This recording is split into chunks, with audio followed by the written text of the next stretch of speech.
Hello friends. Did you know nearly 80% of those who watch my videos aren't subscribed? If you enjoy these stories, please hit that subscribe button and leave a like. It really helps. Thank you for being here. By the way, where are you watching from? Let me know in the comments. It was past 2 in the morning when I rolled through the last checkpoint before the Gen Kong stretch. Richardson Highway, southbound from Fairbanks. The kind of route where you don't see another soul for hours if the weather turns. And tonight, the weather had turned bad. My name's Waylon Trask. Been driving long haul for 12 years. Most of it up here in Alaska where the roads don't forgive mistakes and the cold doesn't give second chances. This particular run was supposed to be routine. Plywood pallets and construction insulation headed down to Anchorage. Light enough load, but the schedule was tight. I had 13 hours to cover 300 miles, and that doesn't sound bad until you factor in black ice, wind shear, and visibility that drops to nothing when the snow decides to move sideways instead of down. The thermometer on my dash read minus 32 Fahrenheit. Outside, it felt colder. The kind of cold that makes metal brittle and turns moisture in your breath into tiny crystals before it even leaves your mouth. I had the heat cranked, but it barely kept the cab warm enough to stop the windshield from fogging on the edges. The highway stretched ahead like a tunnel carved through nothing. My headlights threw back white cones that barely penetrated 20 feet. Beyond that, just darkness and the occasional reflective marker blinking past like weak little heartbeats. The road was narrow here, 2 lanes with no shoulder worth mentioning, just a steep embankment on one side and a drop into frozen scrub on the other. Chain laws were in effect, and I could hear mine clanking in rhythm under the trailer, a metallic song that usually puts me at ease. Tonight, it sounded different, sharper, more insistent. The CB radio hissed with static. I'd been monitoring Channel 19 for the last hour, hoping to catch another driver, maybe get a weather update or just hear a human voice. Nothing. Just that endless wash of white noise, occasionally broken by a pop or a crackle that made me think someone was about to come through but never did. I reached for my thermos, still half full of coffee that had gone lukewarm an hour ago. Didn't matter. I drank it anyway, eyes on the road, one hand on the wheel. The wipers scraped across the windshield in lazy intervals, pushing aside the fine snow that kept accumulating. It wasn't a blizzard, not yet, but it was building. I could feel it in the way the wind buffeted the trailer, in the way the road seemed to disappear just a little faster with each passing mile. That's when I passed the first mile marker. Mile 247. Nothing unusual about it. Just a green, reflective post with white numbers, same as 100 others I'd passed tonight. I noted it out of habit, the way you do when you're trying to stay awake and aware. 13 miles to the turnaround point where the road widened, and there was a pullout with a heated outhouse. I was planning to stop there, check the straps, maybe grab 10 minutes of rest before the final push. The CB crackled again. This time it didn't fade back to static. A voice came through. Faint, like it was traveling from very far away or through some kind of interference. "Still there?" I grabbed the mic, thumbed the button. "This is Waylon, southbound on Richardson near mile 247. Go ahead." Static, then barely audible, the same voice. "Still there?" "Copy that, I'm here. What's your 20? You need assistance?" Nothing. Just that low, endless hiss. I waited, mic in hand, watching the road and listening hard. Sometimes, transmissions bounced weird up here, caught between mountains, or got chewed up by atmospheric conditions. But this didn't sound like interference. It sounded like a question. A specific question, repeated. I clipped the mic back and turned my attention to the road. The snow was getting heavier now, swirling in the headlights like a living thing. Visibility dropped to 15 feet, maybe less. I eased off the throttle, letting the rig slow to 40, then 35. Speed didn't matter if you couldn't see where you were going. That's when I saw the figure. At first, I thought it was a road sign. Something tall and dark, standing just off the shoulder on the right side. But as I got closer, the shape resolved into something else. A person, standing motionless, facing the road. I hit the brakes gently, felt the anti-lock system pulse under my foot. The trailer shuddered but held the line. I rolled to a stop about 20 feet from the figure, hazard lights flashing, and stared. It was a man. Or at least it looked like a man. Heavy parka, hood pulled up, hands buried in pockets.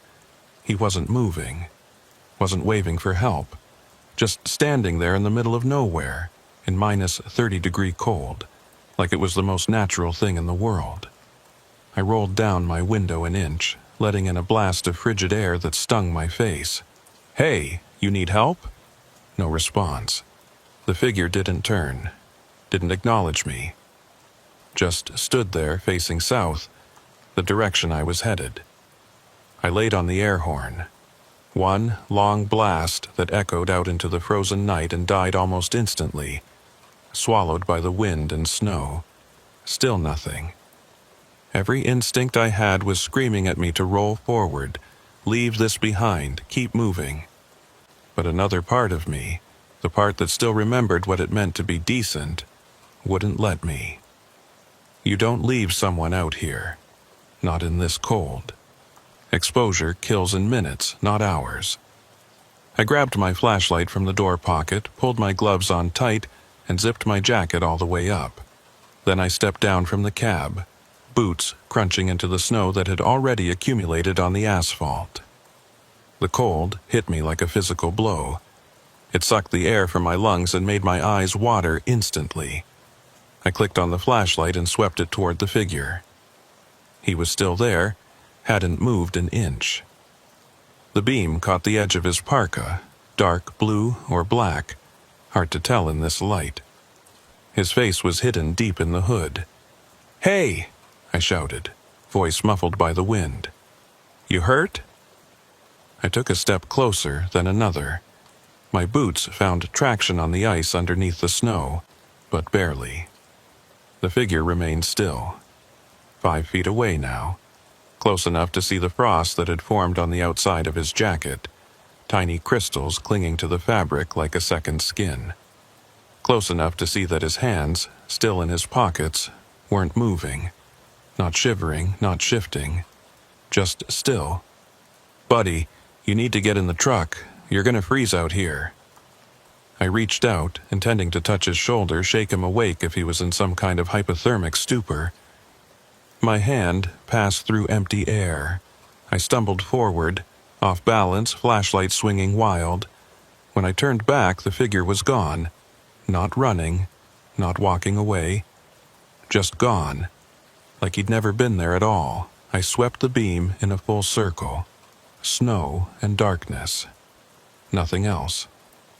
My breath came fast now, fogging in front of my face. I could feel my heart hammering in my chest, adrenaline cutting through the cold. Then I looked down. No footprints. Not a single mark in the snow except my own boot tracks leading from the truck. The spot where the figure had been standing was smooth, undisturbed, as if no one had stood there in hours. I backed toward the cab, flashlight still sweeping, and climbed in fast. Slammed the door, locked it, and sat there breathing hard. My hands were shaking, and it wasn't from the cold. The CB crackled. "Still there?" Same voice, same question. Faint, distant, but unmistakable now. It wasn't asking if I was there, it was asking if someone else was. I grabbed the mic, hands still trembling. "Who is this? Identify yourself." Static, then clearer this time, a different voice, older, rough. "Don't stop for him, son. Just keep moving." I recognized the cadence, the tone. It was a trucker. Someone who'd been on these roads long enough to know what he was talking about. But before I could respond, the transmission cut out, swallowed by static again.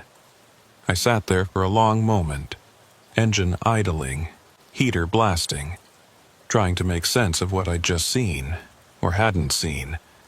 My mind ran through possibilities. Hypothermia. Hallucination, no, I felt fine. Fatigue? Maybe. But I'd been tired before and never seen things that weren't there. Reflection, a trick of the light and snow? None of it felt right. I put the truck in gear and eased forward, eyes locked on the road ahead.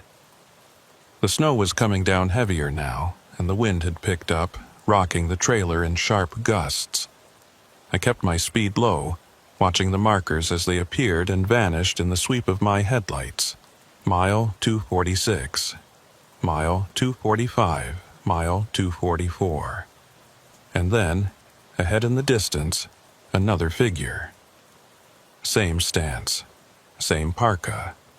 Standing on the right shoulder, motionless. I didn't slow down this time. I kept my foot steady on the throttle and rolled past, eyes forward, refusing to look directly at it. But in my peripheral vision, I saw it turn. Slowly, tracking me as I passed. My hands tightened on the wheel. Mile 243. The CB came alive again, but this time it wasn't a voice. It was a sound, low and rhythmic, like someone breathing close to a microphone. In and out, slow and steady. It went on for 10 seconds, maybe 15, then cut out abruptly. I reached for the volume knob and turned it down, but the sound continued, barely audible now, but still there, like it was coming from somewhere inside the cab instead of through the speaker. Mile 242, another figure, left side this time, same parka, same stillness. I didn't look, didn't slow, didn't stop. I just kept driving, eyes locked on the white line disappearing under my bumper, jaw clenched so tight my teeth ached. The turnout I'd been aiming for was still 8 miles ahead. 8 miles felt like 80. The CB hissed and popped, then, crystal clear, a third voice, younger, calmer. Mile 247. I froze. That was behind me. I'd passed 247 10 minutes ago. I glanced at the next marker as it loomed out of the snow. Mile 247. My blood went cold. I checked the odometer. I'd driven at least 5 miles since I first stopped. The numbers didn't lie, but the marker did. Or I did, or something in between. I pressed the throttle down, felt the engine growl as the rig picked up speed. 35, 40, 45. The chains screamed against the ice, and the trailer started to sway, but I didn't care. I needed to get out of this stretch. I needed to see something different, anything different. Mile 247, again. No. I slammed the brakes, felt the entire rig lurch and skid, tires fighting for grip. The trailer jackknifed slightly, then straightened as the anti-lock system kicked in. I came to a stop in the middle of the road, hazards flashing, breath coming in ragged gasps. The CB crackled one more time. "Still there?" I didn't answer, I just sat there, staring at the mile marker in my headlights, watching the snow swirl around it like it was the only solid thing left in the world. And then, slowly, I saw another figure step into view, directly in front of the truck. Same parka, same stillness. But this time, the hood was down, and I could see its face. It was my face. I don't know how long I sat there, staring at my own face in the headlights. Could have been seconds, could have been minutes. Time felt wrong, stretched thin like taffy pulled too far. The figure standing in front of my truck looked exactly like me. Same build, same weathered features, same scar on the left cheek from a bar fight in Whitehorse 10 years back. Even the way it stood, weight shifted slightly to the right, favoring the hip I'd injured in a rollover near Prudhoe Bay. But the eyes were different, empty. like looking into two holes drilled through ice. My hands were locked on the steering wheel, knuckles white. Every survival instinct screamed at me to reverse, to turn around, to do anything except sit here and stare. But the road behind me was narrow. The trailer was long, and backing up on black ice in near-zero visibility was a good way to end up in a ditch or worse. The figure tilted its head. A small movement, curious, like it was studying me the same way I was studying it.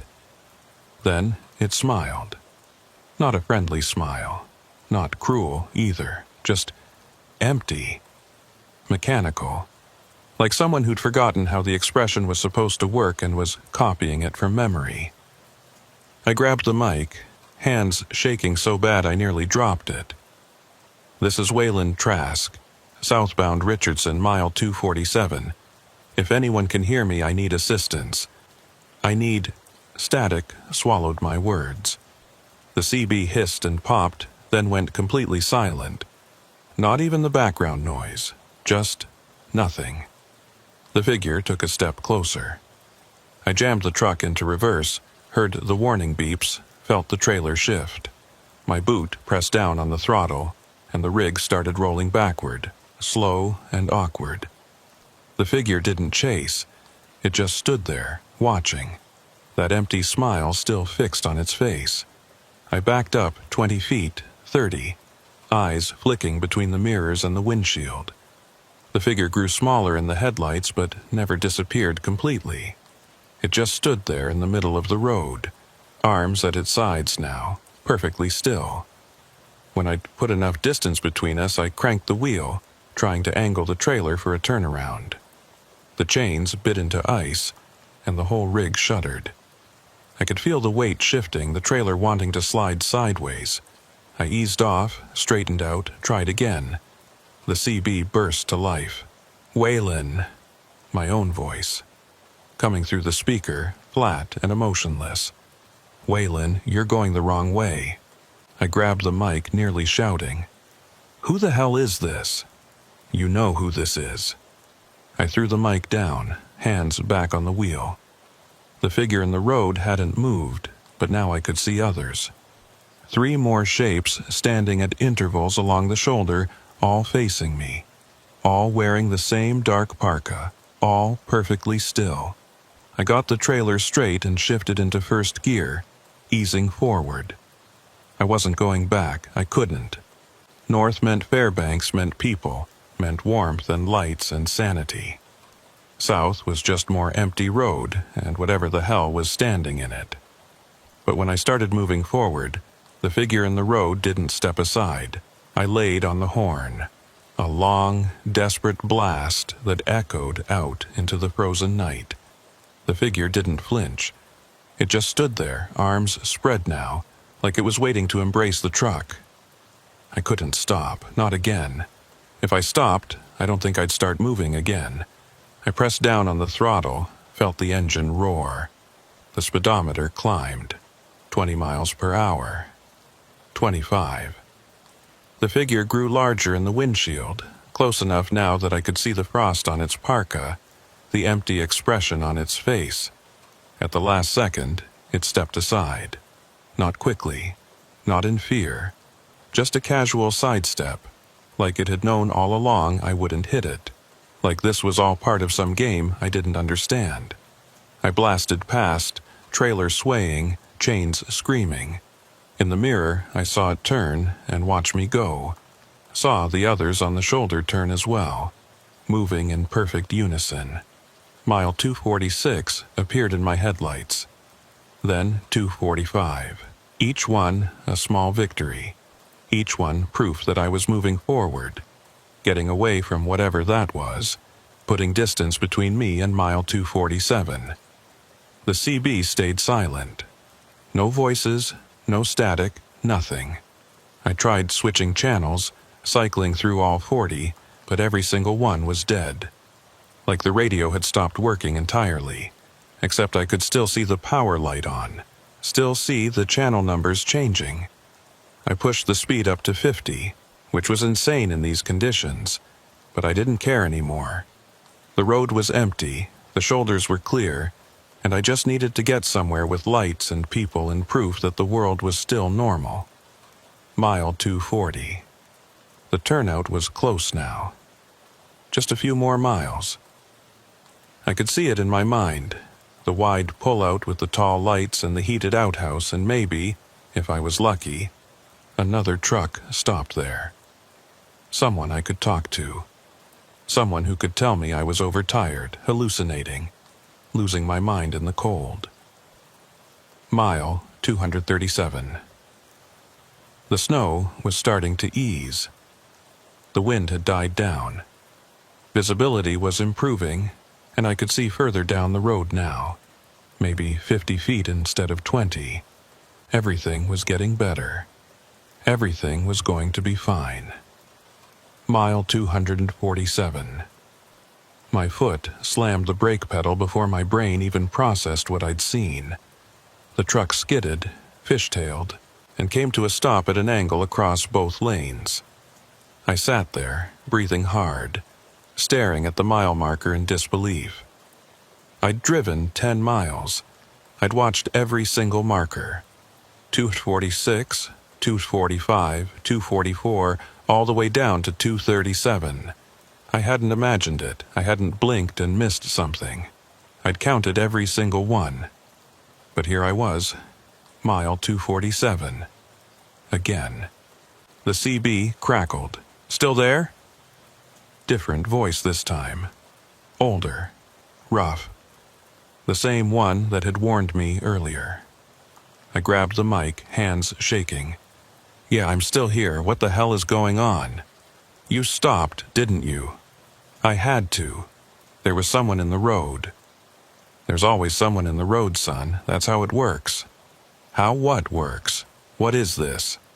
Static, long and empty. Then the voice came back, quieter now. You're in the loop. Mile 247. Some of us, we get stuck here, don't know why. Don't know how to get out. I've been here for, hell, I don't even know anymore. Time doesn't work right. That's impossible. Yeah, that's what I thought too. How do I get out? Silence, then barely audible. I don't know if you can. The transmission cut out. I sat there, engine idling, hands gripping the wheel so tight my fingers ached. The loop, mile 247.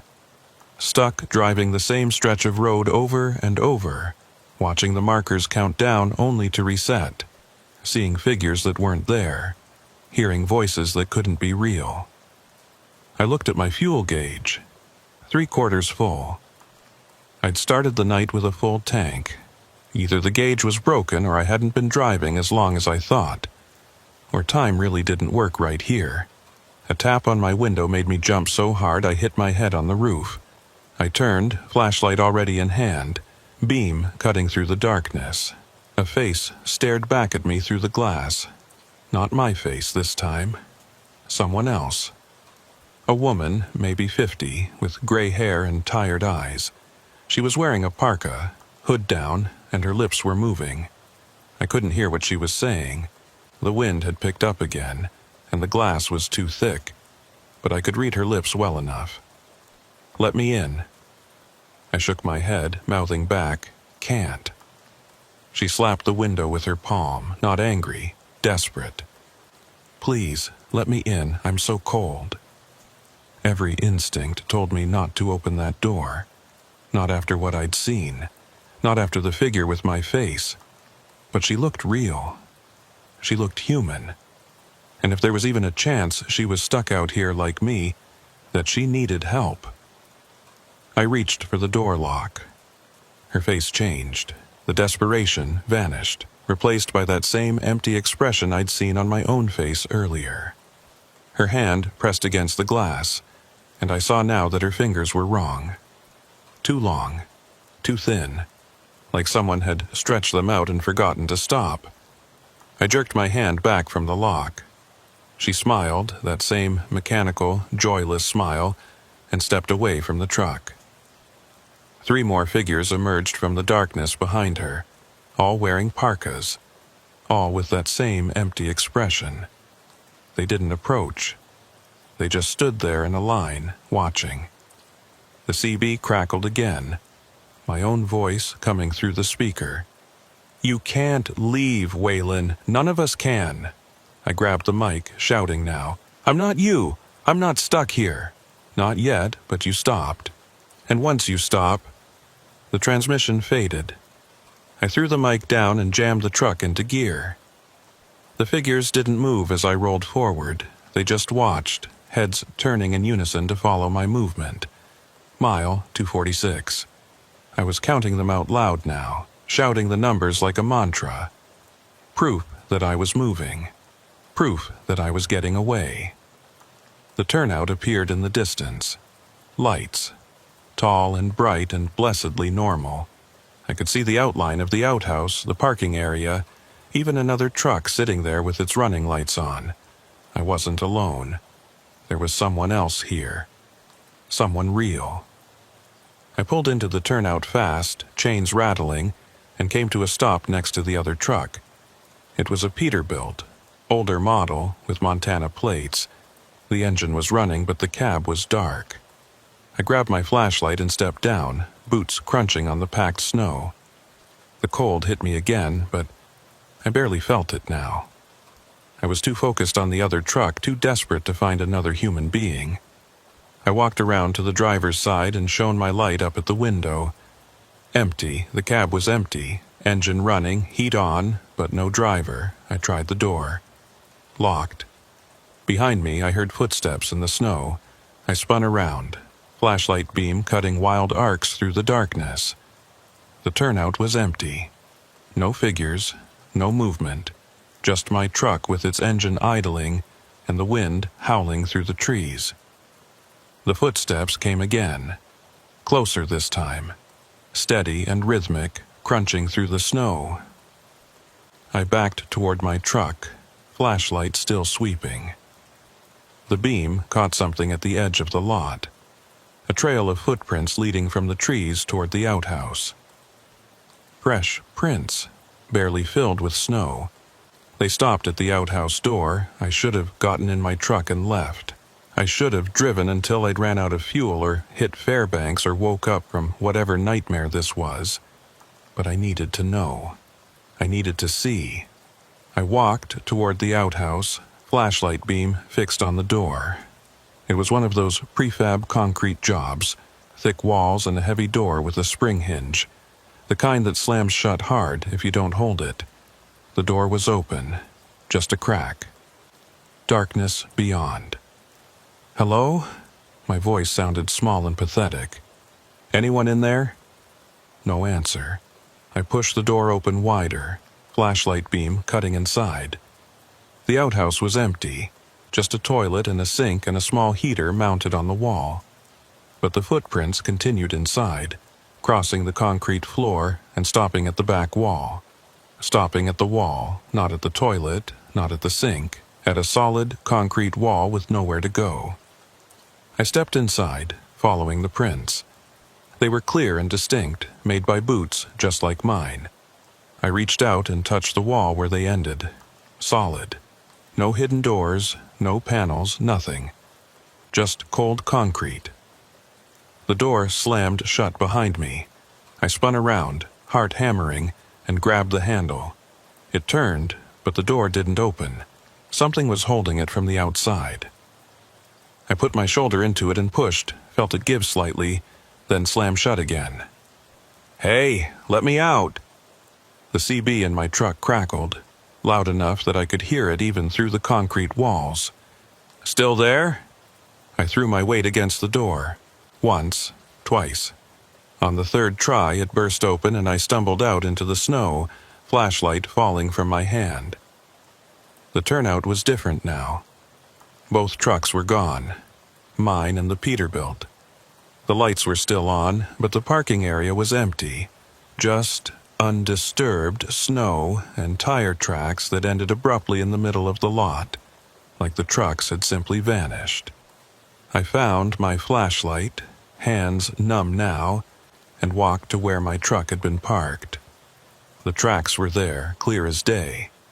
I could see where I'd pulled in, where I'd stepped down from the cab. But they just stopped, like someone had erased everything beyond a certain point. A sound made me turn, an engine, coming from the highway. I ran toward the entrance of the turnout, waving my flashlight, shouting. A truck appeared, headlights cutting through the snow, and I felt a surge of relief so strong it made my knees weak. Saved, someone real, someone who could help. The truck slowed as it approached, and I could see the driver's face through the windshield. My face, looking back at me with those same empty eyes. The truck rolled past without stopping, chains clanking, exhaust trailing white in the cold air. I watched it disappear down the highway, heading south toward mile 246. The CB crackled somewhere in the distance. My voice, repeating the same question I'd heard a dozen times tonight. Still there? I looked down at my hands. They were shaking. Not from cold. From something else. Something worse. I walked back to the spot where my truck had been, following my own footprints in the snow. They led to the edge of the parking area, then stopped, right at the point where the tire tracks ended. I looked up at the mile marker next to the turnout. Mile 247. I'd never left at all. I stood in the empty turnout for what felt like hours, watching my breath fog in the freezing air, trying to understand what had just happened. My truck was gone. The other truck was gone. But my footprints were still there in the snow, leading from where I'd parked to where I stood now, as real and solid as anything I'd ever seen. The cold was starting to seep through my jacket now, a deep ache that spread from my fingers up through my arms. I'd been outside too long without shelter. That was dangerous. That was how people died up here. You get disoriented, you wander away from your vehicle, and they find you 3 days later frozen solid in a ditch. Except I hadn't wandered away. My truck had disappeared. I walked back to the outhouse, the only structure still standing. The footprints I'd followed earlier were gone now, covered by fresh snow. Inside, the heater was still running, putting out a weak stream of warm air. I stood in front of it, hands extended, trying to get feeling back into my fingers. Think, Waylon, think it through. Option 1. I was hallucinating. Carbon monoxide leak in the cab, maybe. Odorless, colorless, makes you see things that aren't there. Except I'd been outside for the last 20 minutes, breathing clean air, and nothing had changed. Option 2. I'd fallen asleep at the wheel somewhere back around mile 260, crashed into a ditch, and was now unconscious and dreaming all of this while slowly freezing to death. That would explain the repetition, the impossible geography, the figure with my face. Dreams didn't follow logic. Option 3. Something else. Something I didn't have words for. I pushed that thought away and focused on immediate survival. No truck meant no shelter, no heat, no CB radio. The outhouse would keep me alive for a while, but not long. The heater was electric, running off the turnout's power, but if the temperature dropped any lower, it wouldn't be enough. I needed to flag down another driver, get a ride to the next town, call for help. I stepped back outside and walked to the highway entrance. The road stretched in both directions, empty and white under the falling snow. No headlights, no sound except the wind. I'd wait. Someone would come eventually. This was a major highway, not some abandoned logging road. Trucks ran this route every night, carrying freight up and down the state. Someone would stop.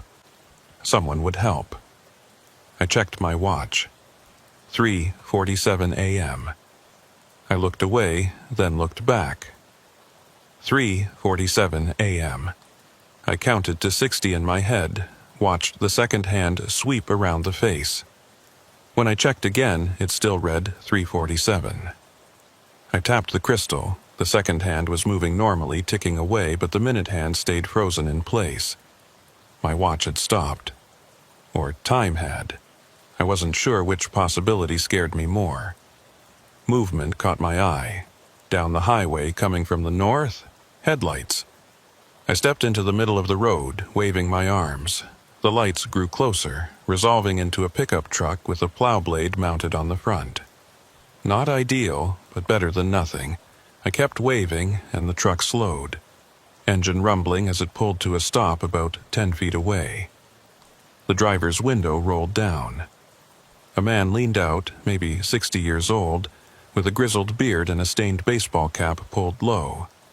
He looked me up and down, expression unreadable. "You broke down?" "Yeah," I said, relief flooding through me. "Well, no, it's complicated. I'm a trucker. I pulled in here about 30 minutes ago, and when I came out of the outhouse, my rig was gone." The man's expression didn't change. "Gone? Vanished?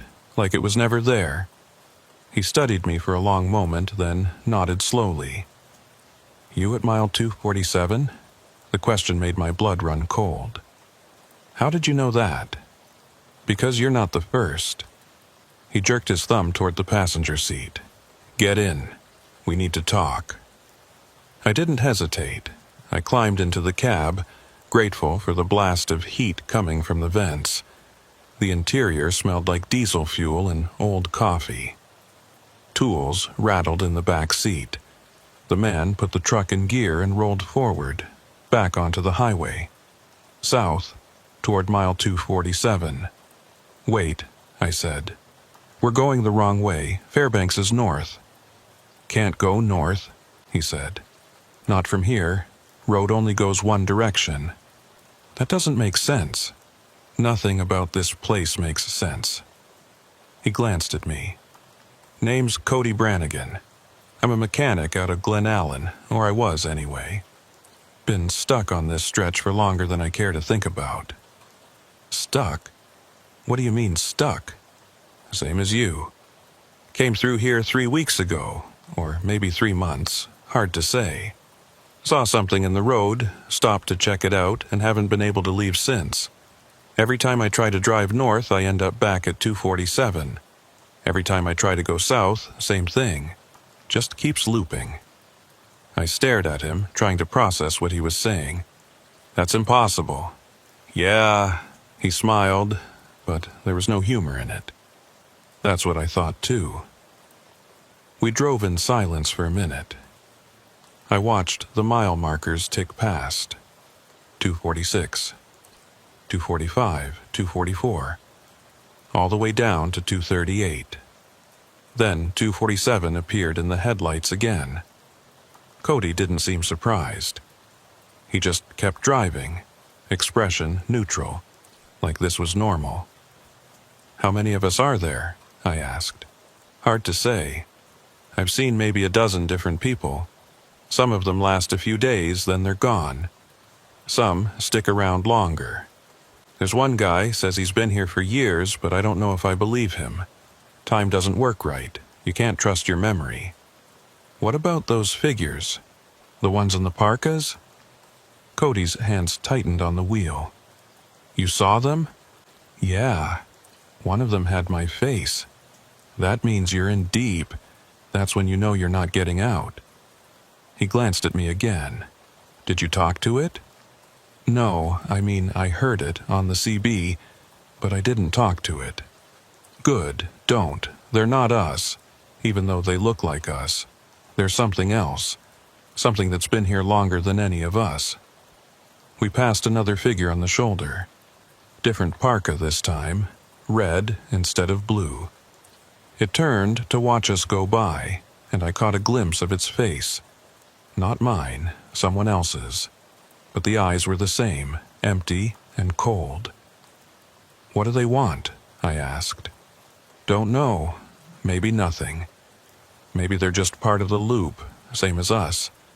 Or maybe they're what's keeping us here. There has to be a way out." Cody was quiet for a moment. Then he said, "There's a lodge. About 6 miles south of 247, if you can call anything here south. Old hunting lodge, been abandoned for years. Guy named Hollis Everhart runs it now. or used to. He knows more about this place than anyone else I've met. If there's a way out, he'd know.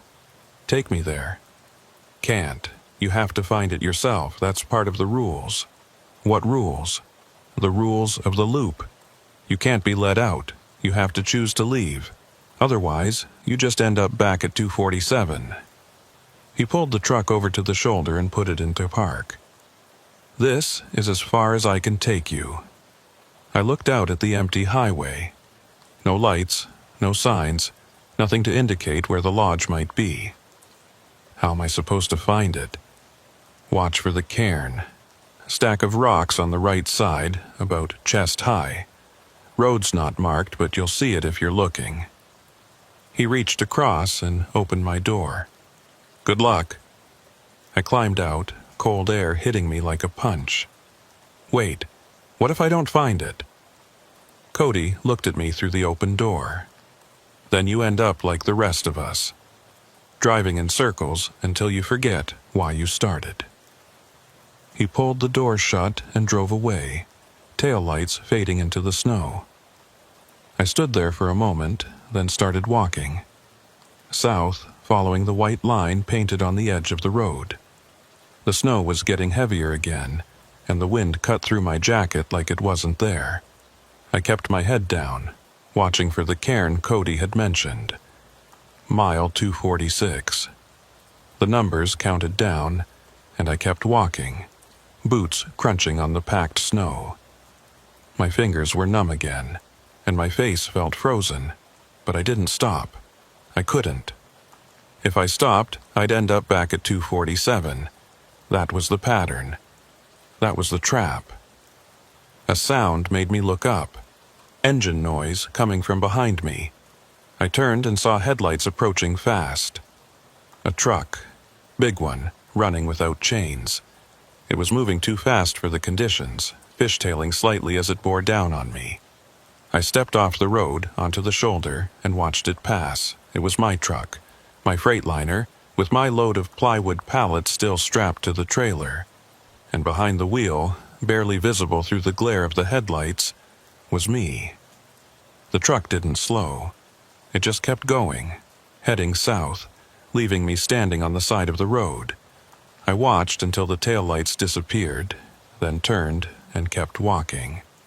Mile 243. The cairn appeared on my right. Exactly like Cody had described. A stack of rocks about chest high, arranged in a rough pyramid. Behind it, barely visible through the snow, was a narrow road cutting off into the trees. I took the turn, leaving the highway behind. The road was unpaved, just packed snow and gravel, winding through stands of black spruce and white birch. No tire tracks, no footprints, nothing to indicate anyone had used it recently. After about a quarter mile, the trees opened up and I saw the lodge. It was bigger than I'd expected. 2 stories with a steep roof and a wide porch running along the front. Lights burned in the windows, warm and yellow, and smoke curled from the chimney. I climbed the steps to the porch and knocked on the door. No answer. I tried again, harder this time, and the door swung open on its own, revealing a large room with a stone fireplace and rough-hewn furniture. "Hello," I called out. A man emerged from a doorway at the back, tall and thin, with silver hair and sharp eyes. He looked me over the same way Cody had, measuring something I couldn't see. "You must be Waylon," he said. "I've been expecting you. How do you know my name?" "Because you're not the first version of you I've met." He gestured toward the fireplace. "Come in. Warm yourself. We need to talk about what happens next." I stepped inside, and the door swung shut behind me. The warmth from the fire felt incredible after the cold outside, but something about this place made my skin crawl. The furniture was wrong somehow. Too clean for an abandoned lodge, too precisely arranged.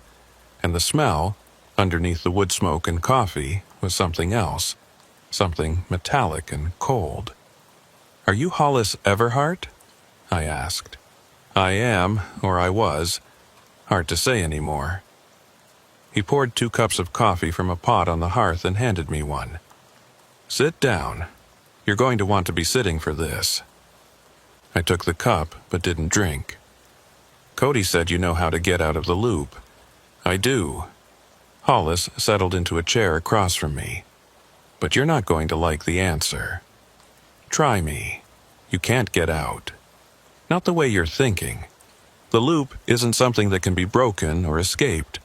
It's a place, a real place, with its own geography and rules. Mile 247 is the center, and everything radiates out from there in patterns. Some people can navigate those patterns. Most can't. That doesn't make sense. Roads don't work that way. This one does." He took a sip of coffee. "The question you need to ask yourself is why you stopped. Because everyone who ends up here stopped for something. A figure in the road, a broken-down car, a voice on the radio.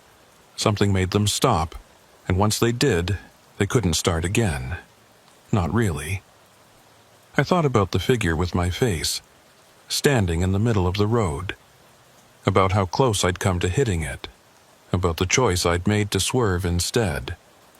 "I thought I saw someone who needed help," I said. "And did they? No, it wasn't even real." Hollis nodded. "That's the trap. This place, whatever it is, it uses our better instincts against us. Makes us stop when we should keep driving. And once we stop," he gestured around the room, "we end up here. So what do? You make a choice. You can stay here at the lodge where it's warm and safe.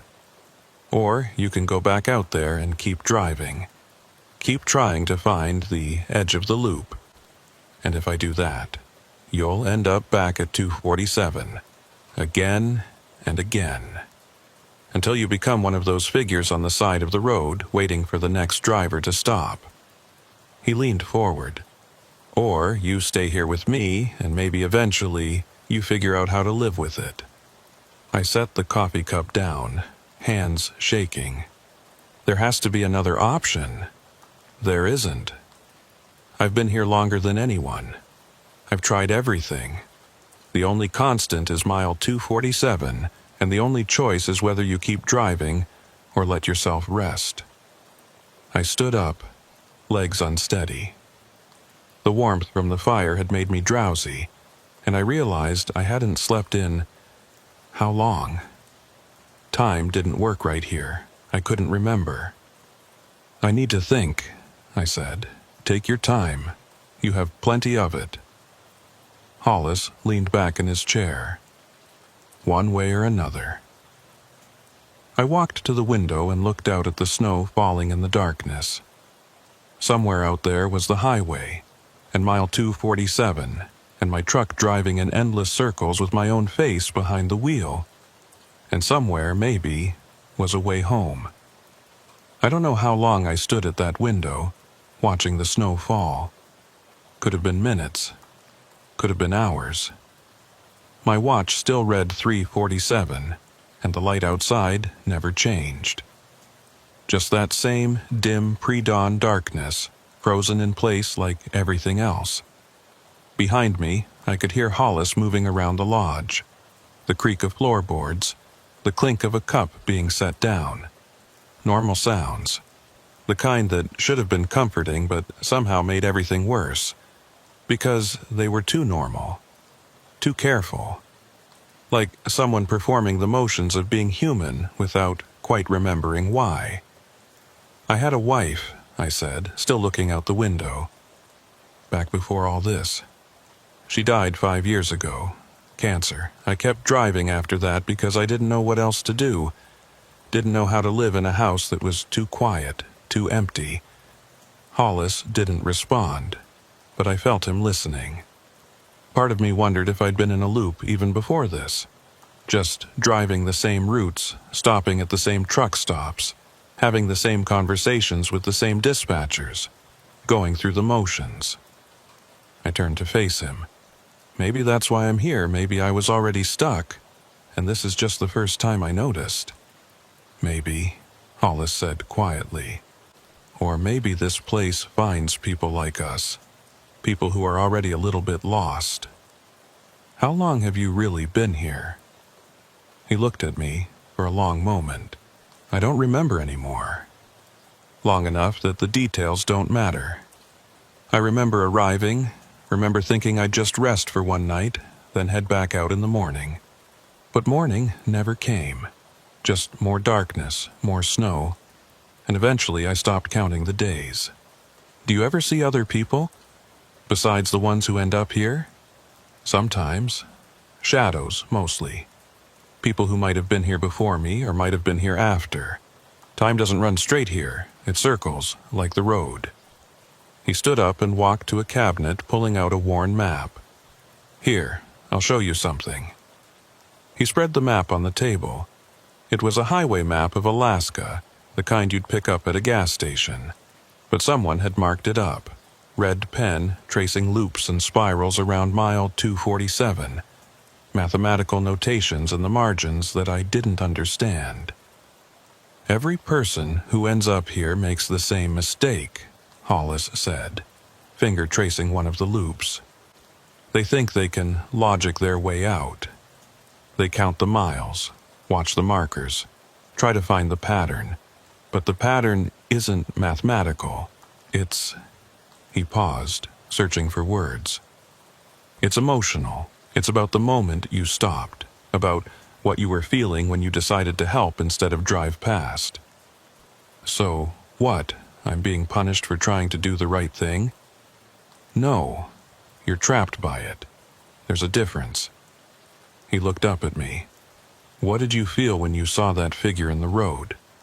The one that looked like you? I thought back to that moment. The figure standing motionless in the headlights. The empty eyes. The mechanical smile. Recognition, I said finally. Not just because it looked like me, but because I understood what it was doing. Standing in the road, waiting for someone to stop. Same thing I'd been doing for 5 years. Just waiting. Not for help. Just waiting. Hollis nodded slowly. Then maybe you understand more than you think. A sound outside made us both turn. An engine close by. I went to the window and looked out. My truck was parked in front of the lodge, engine running, headlights cutting through the snow. The driver's side door hung open. That's not possible, I said. I saw it drive past me on the highway. There's more than one version of you here now, Hollis said. The one who's still driving. The one who stopped at the turnout. The one who came to the lodge.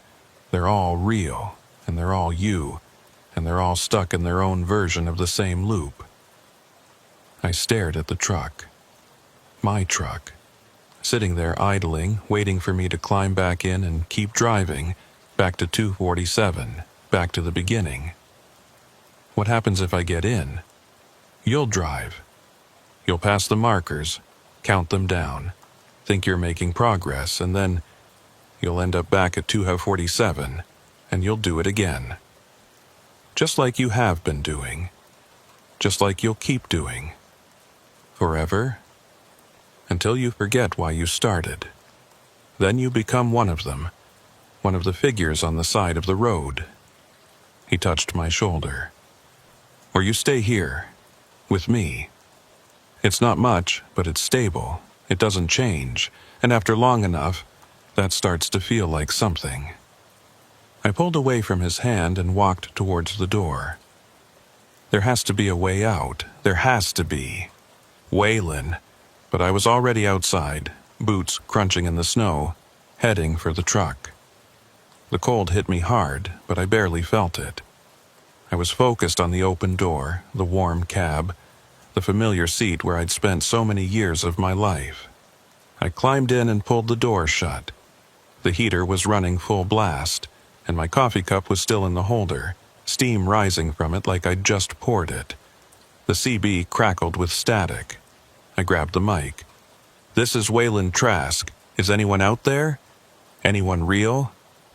The static continued for a moment.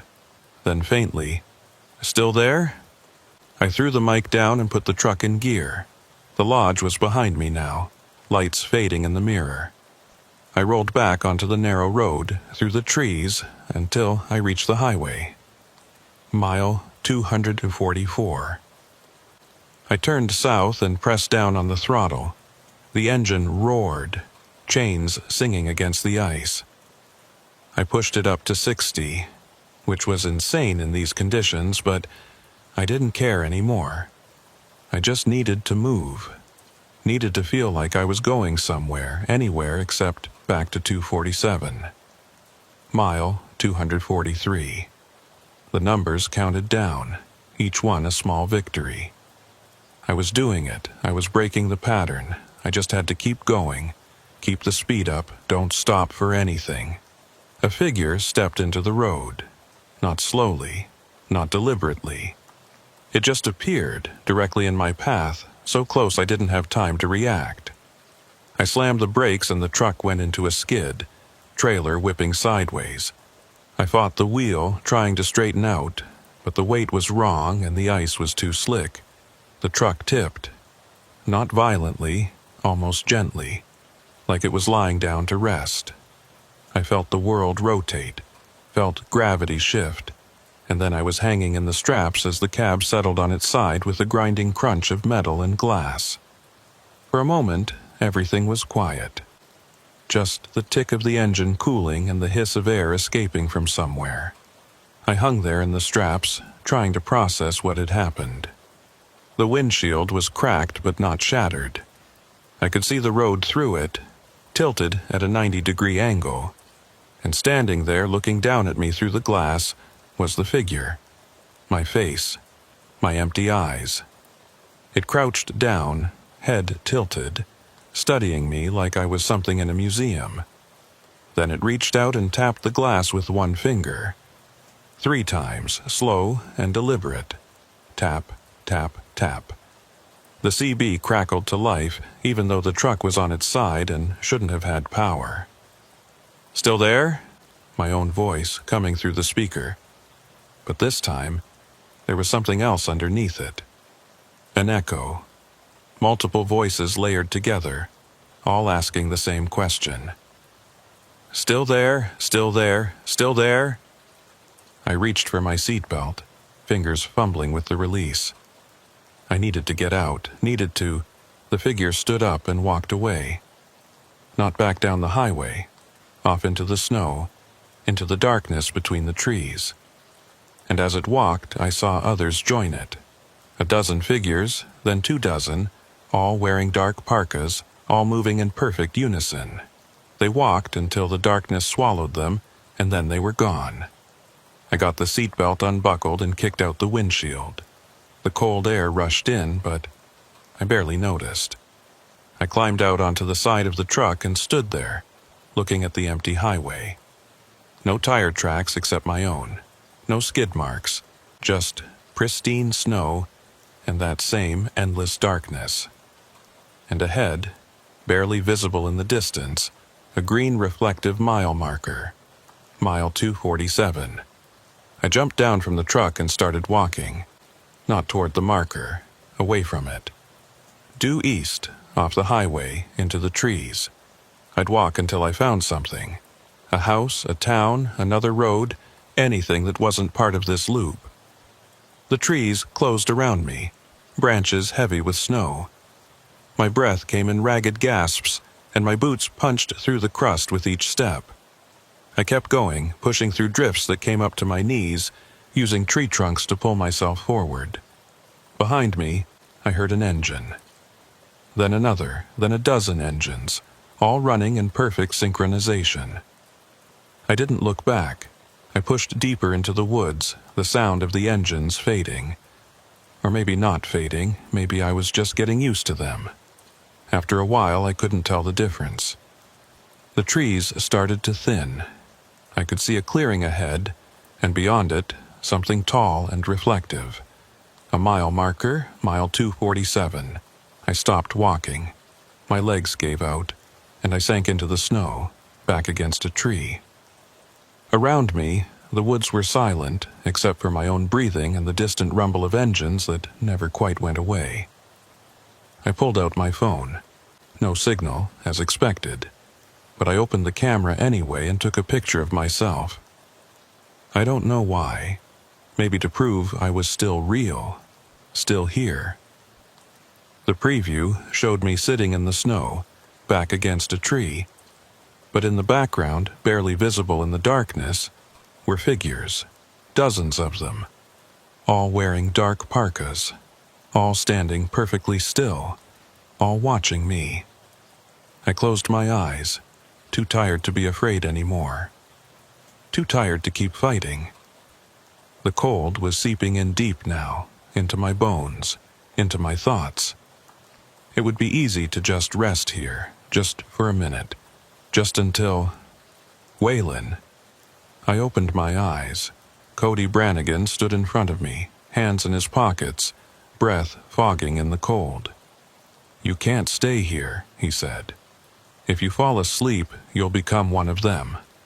I don't care anymore. Yeah, that's what they all say. He reached down and pulled me to my feet. "Come on, back to the lodge. It's the only safe place. The lodge is part of the trap. Everything here is part of the trap, but at least there it's warm." He started walking, not waiting to see if I'd follow. I followed. We walked in silence through the trees, and eventually the lodge appeared through the snow. Lights still burning. Smoke still rising from the chimney. Hollis stood on the porch, watching us approach. "Welcome back," he said quietly. I climbed the steps, each one feeling heavier than the last.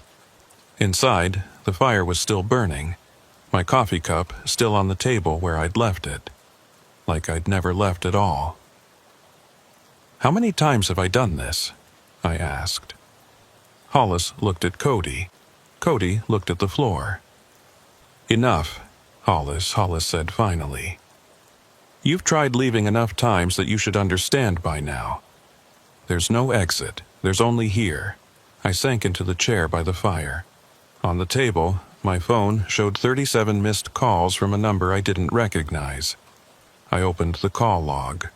All from the same number. All from the same timestamp. 3:47 a.m. I pressed play on the most recent voicemail. Static. Then, faintly, my own voice. "Still there?" I set the phone down. I had a delivery to make, Anchorage. Plywood and insulation. Someone's waiting for that load. "No one's waiting," Cody said softly. "Not anymore." Outside, through the window, I could see trucks rolling past on the highway. My truck, over and over, heading south toward mile 247. Different versions of me behind each wheel, all making the same choices, all ending up in the same place. I stood up and walked to the window, pressing my hand against the glass. It was cold, so cold it burned. "What if I just start walking?" I asked. "Not on the road, not in the woods. Just pick a direction and walk until I drop." "Then you drop," Hollis said. "And when you wake up, you'll be back in your truck at mile 247, and we'll have this conversation again." How many times have we had this conversation? Neither of them answered. I watched the trucks roll past, watched myself drive by again and again, an endless procession of Wayland Trasks, all trapped in the same loop, all thinking they were the first, the only, the real one. The CB on the mantel crackled to life, even though it wasn't connected to anything. "Breaker, breaker. This is Wayland Trask. Southbound Richardson Highway, mile 247. Anyone out there?" My voice, from when I first called for help, from the beginning of all this. "This is Wayland Trask, mile 247. I need assistance, there's something in the road." The same words I'd said, the same plea, and underneath it, barely audible, a chorus of other voices, other drivers, all calling from mile 247, all asking for help that would never come. I walked to the door and put my hand on the knob. "Don't," Hollis said. "You know what happens." "Yeah," I said. "I do." I opened the door and stepped out into the cold. The trucks were still passing, an endless stream of headlights cutting through the snow. I walked down from the porch and stood at the edge of the highway. A truck approached, my truck. I stepped into the road and raised my hand. The truck slowed, stopped. The driver's window rolled down and I looked up at my own face staring back at me with frightened eyes. "You need help?" I asked, my voice sounding strange in my own ears. The me in the truck stared down, mouth open, trying to form words. "There's someone in the road," he finally managed. "Did you see them?" "Yeah," I said. "I saw them." "Who are they?" I looked down at my hands. They were too pale, too thin. When had that happened? "We are," I said quietly. The truck door slammed. The engine roared. The Emmy inside gunned it, trying to get away, trying to escape. I watched the taillights fade into the distance, knowing exactly where they were headed. Mile 247. I turned and walked back toward the lodge. But when I reached the porch, I stopped.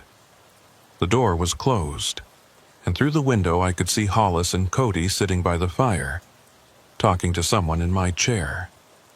Someone who looked exactly like me. I raised my hand to knock, but stopped. Behind me, on the highway, another truck was approaching. I could hear the chains, could hear the engine. I stepped off the porch and walked toward the road. The snow fell heavier now, and the cold didn't bother me anymore. I stood at the edge of the highway, hands in my pockets, and waited. The truck's headlights swept over me. I raised my hand. The truck began to slow.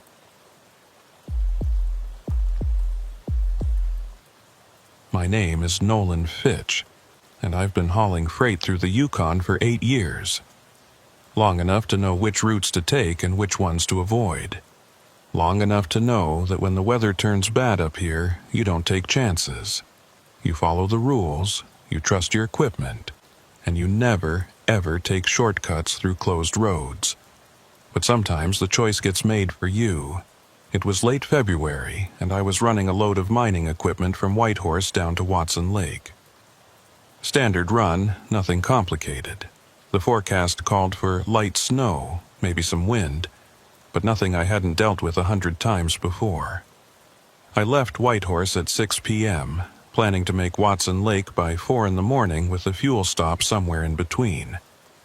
The first 2 hours went smooth.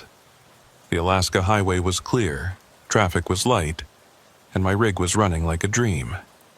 I had the heat cranked, a thermos of coffee in the cup holder, and a podcast playing through the speakers.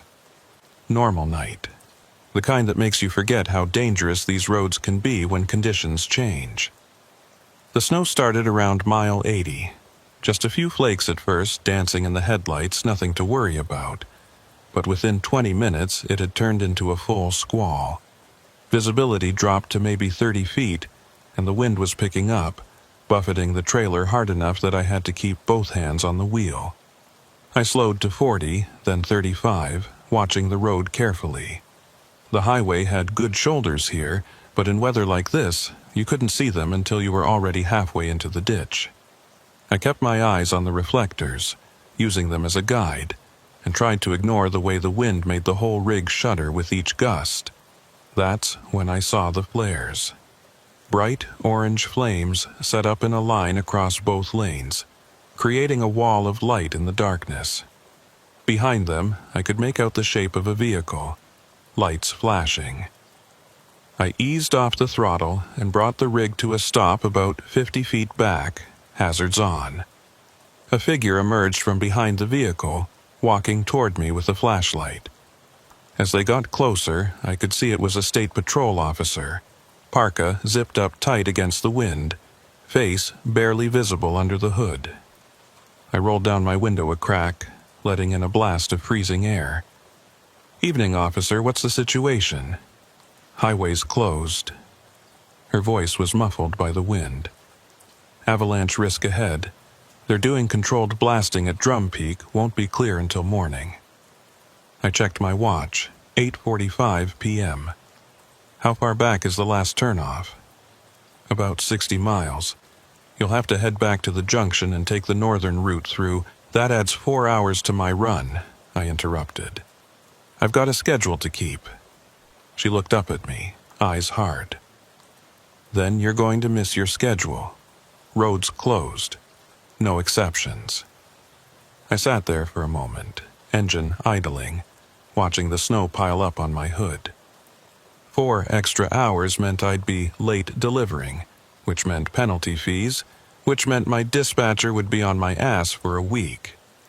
But you don't argue with highway patrol, especially not up here where they can leave you stranded if you piss them off. "Copy that," I said. "I'll turn around." She nodded and stepped back, waving me off. I put the truck in reverse, found a wide spot in the road, and executed a 3-point turn that took 5 minutes and way too much space. By the time I got straightened out and heading north, the patrol vehicle was already disappearing in my mirror, swallowed by the snow. I drove back toward the junction, coffee going cold in my cup, mentally calculating how late I was going to be. The northern route was longer and slower, winding through mountain passes that added elevation and reduced speed limits. In good weather, it was manageable.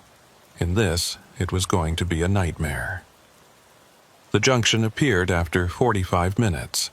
A simple Y in the road, one branch continuing north, the other cutting west toward the interior. I was about to take the northern route when I saw the sign. "Road closed. Avalanche control."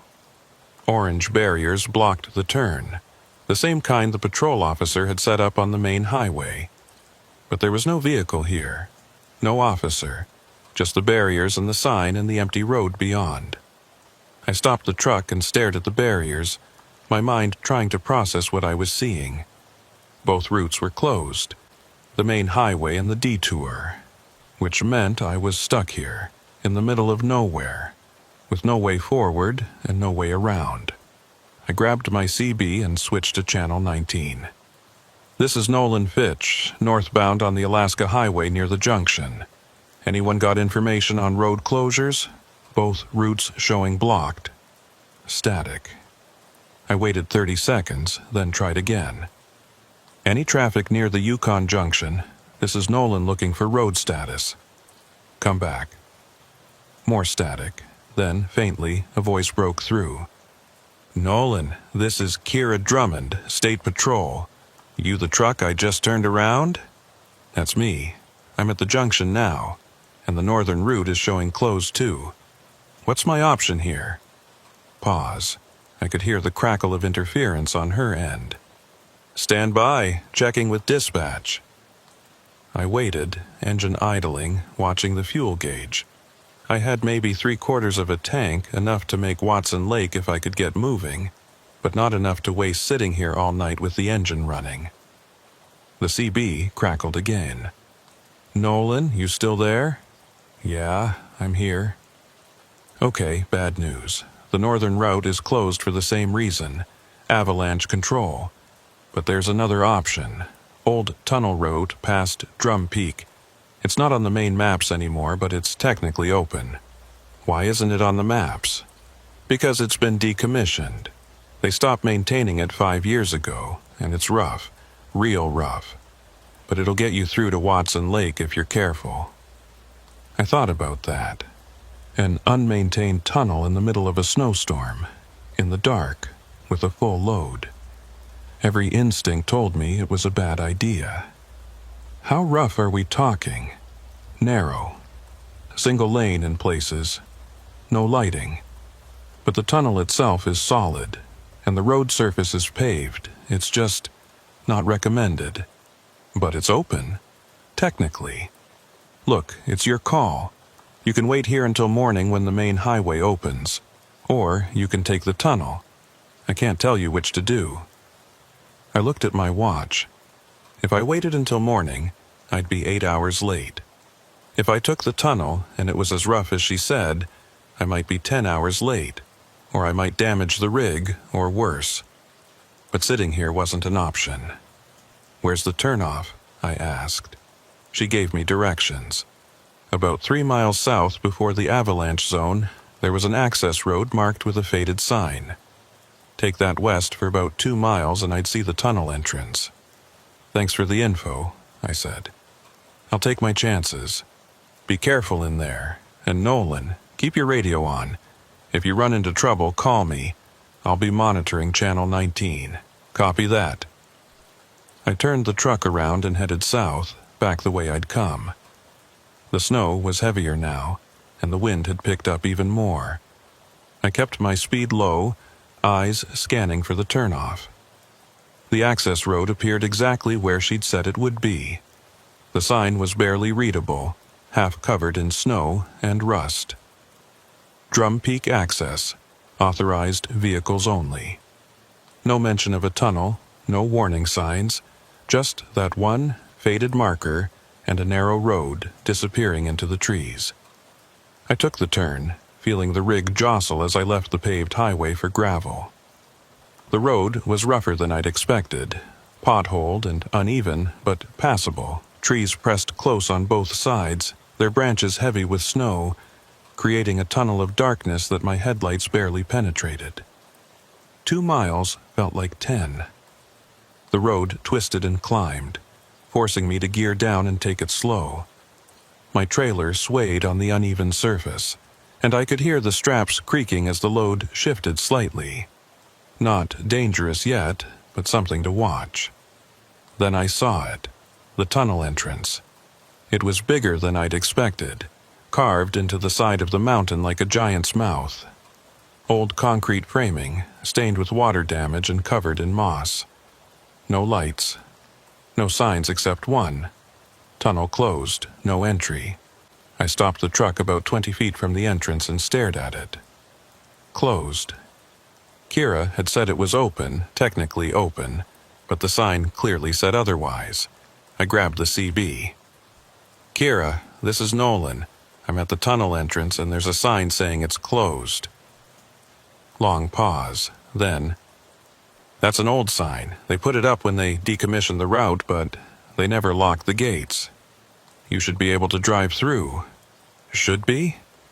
"Look, I've had 2 other truckers use it in the last month. Both made it through fine. It's legal, just not recommended." I sat there, staring at the dark mouth of the tunnel. Every instinct I had was screaming at me to turn around, but the alternative was sitting in my truck all night, burning fuel, missing my delivery, and facing the consequences. I put the truck in gear and rolled forward. The tunnel swallowed my headlights like they were nothing. The darkness beyond was absolute, thick and heavy, pressing in from all sides. My high beams barely reached 50 feet, illuminating rough concrete walls that glistened with moisture. The road surface was paved but cracked, with potholes deep enough to see in the beam. I shifted into second gear and crept forward, watching the walls carefully. The tunnel was narrow, maybe 12 feet across, with barely a foot of clearance on either side of my trailer. I could hear the echo of my engine bouncing off the walls, a deep rumble that seemed to go on forever. The CB crackled. "Nolan, you in the tunnel?" "Yeah. Visibility is poor, but I'm moving." "Keep your speed low. There's a slight grade about halfway through, and the road surface gets worse. Should take you about 20 minutes to clear it." "Copy." I focused on driving, hands tight on the wheel, eyes flicking between the road ahead and my mirrors. The walls seemed to press closer the further I went, and I had to fight the urge to speed up, to get through this faster. Slow and steady. That was the only way. About 5 minutes in, I heard it. A sound, faint at first, almost lost under the rumble of the engine. Metallic, like chains dragging across concrete. I eased off the throttle and listened. The sound continued, rhythmic and steady, echoing through the tunnel from somewhere ahead. I grabbed the CB. "Kira, Do you know if there's maintenance going on in the tunnel? I'm hearing something up ahead. Static. No response. Kira, come back. Nothing. The CB was dead, just like it had been back at mile 247. No. Wrong thought. Wrong memory. That wasn't me. I shook my head, trying to focus. The sound was getting louder now. Closer. I slowed to a crawl, high beams straining against the darkness. Then I saw it. A shape barely visible in the distance. Something on the road ahead blocking the way. I stopped the truck, engine idling, and stared. It looked like a vehicle, but the proportions were wrong.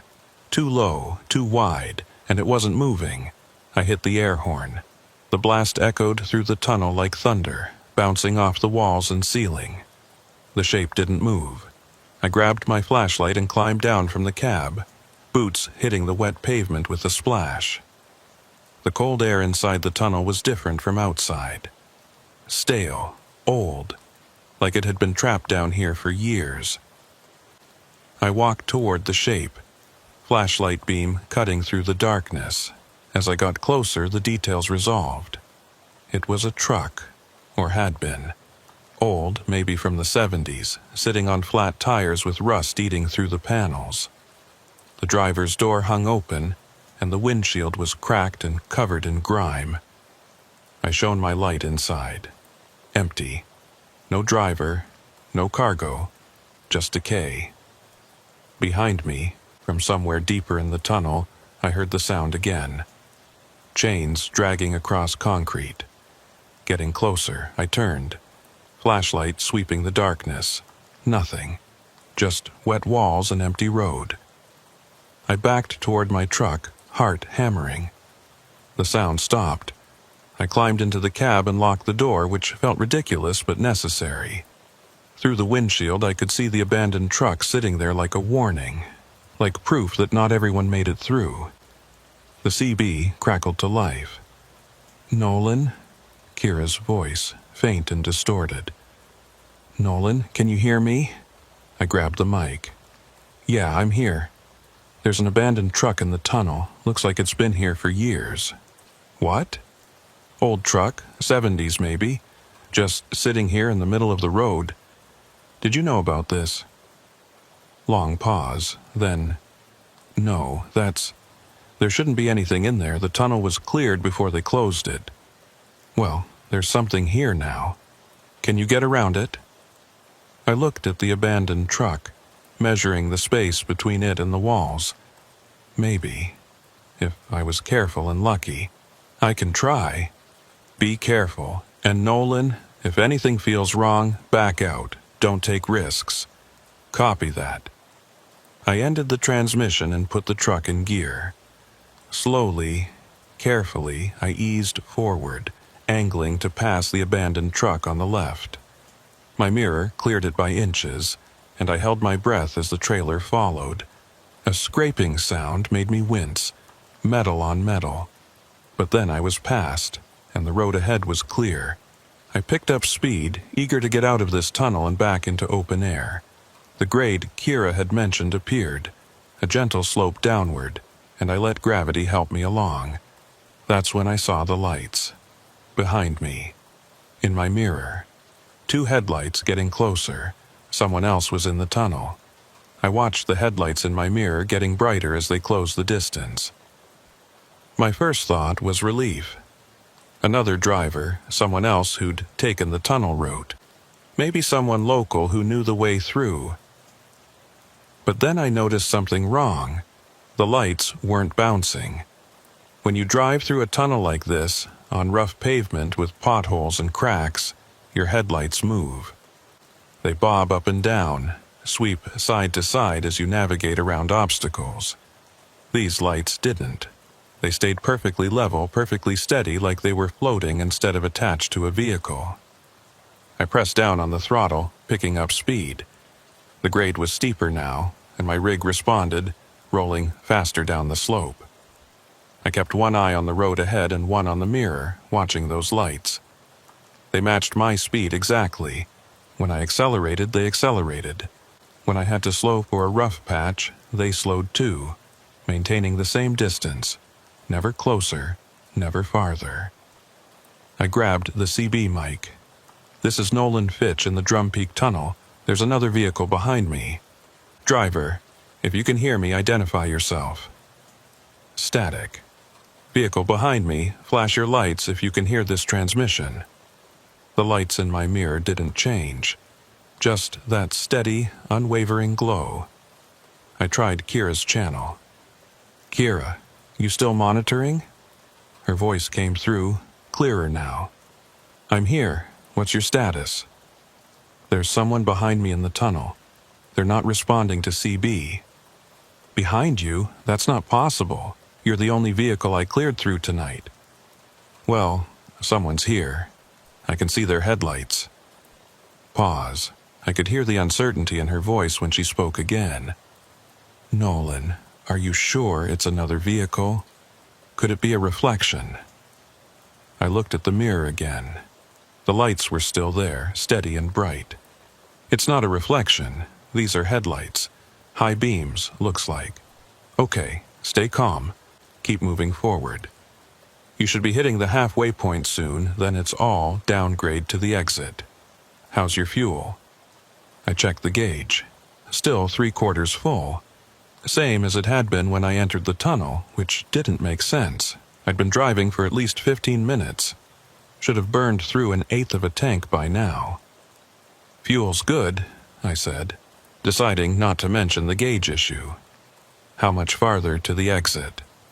"Should be about 2 miles. You'll see a green emergency light on the ceiling when you're close. That's your signal that you're near the end." "Copy that." I clipped the mic back and focused on driving. The tunnel walls seemed to press closer now, the ceiling lower. Probably just my imagination, but it made my shoulders tense. I'd never been claustrophobic, but there was something about being this far underground, in the dark, with those lights following behind that made my chest feel tight. The sound started again, that metallic dragging, like chains being pulled across concrete. But this time it was louder, and it seemed to be coming from all around me.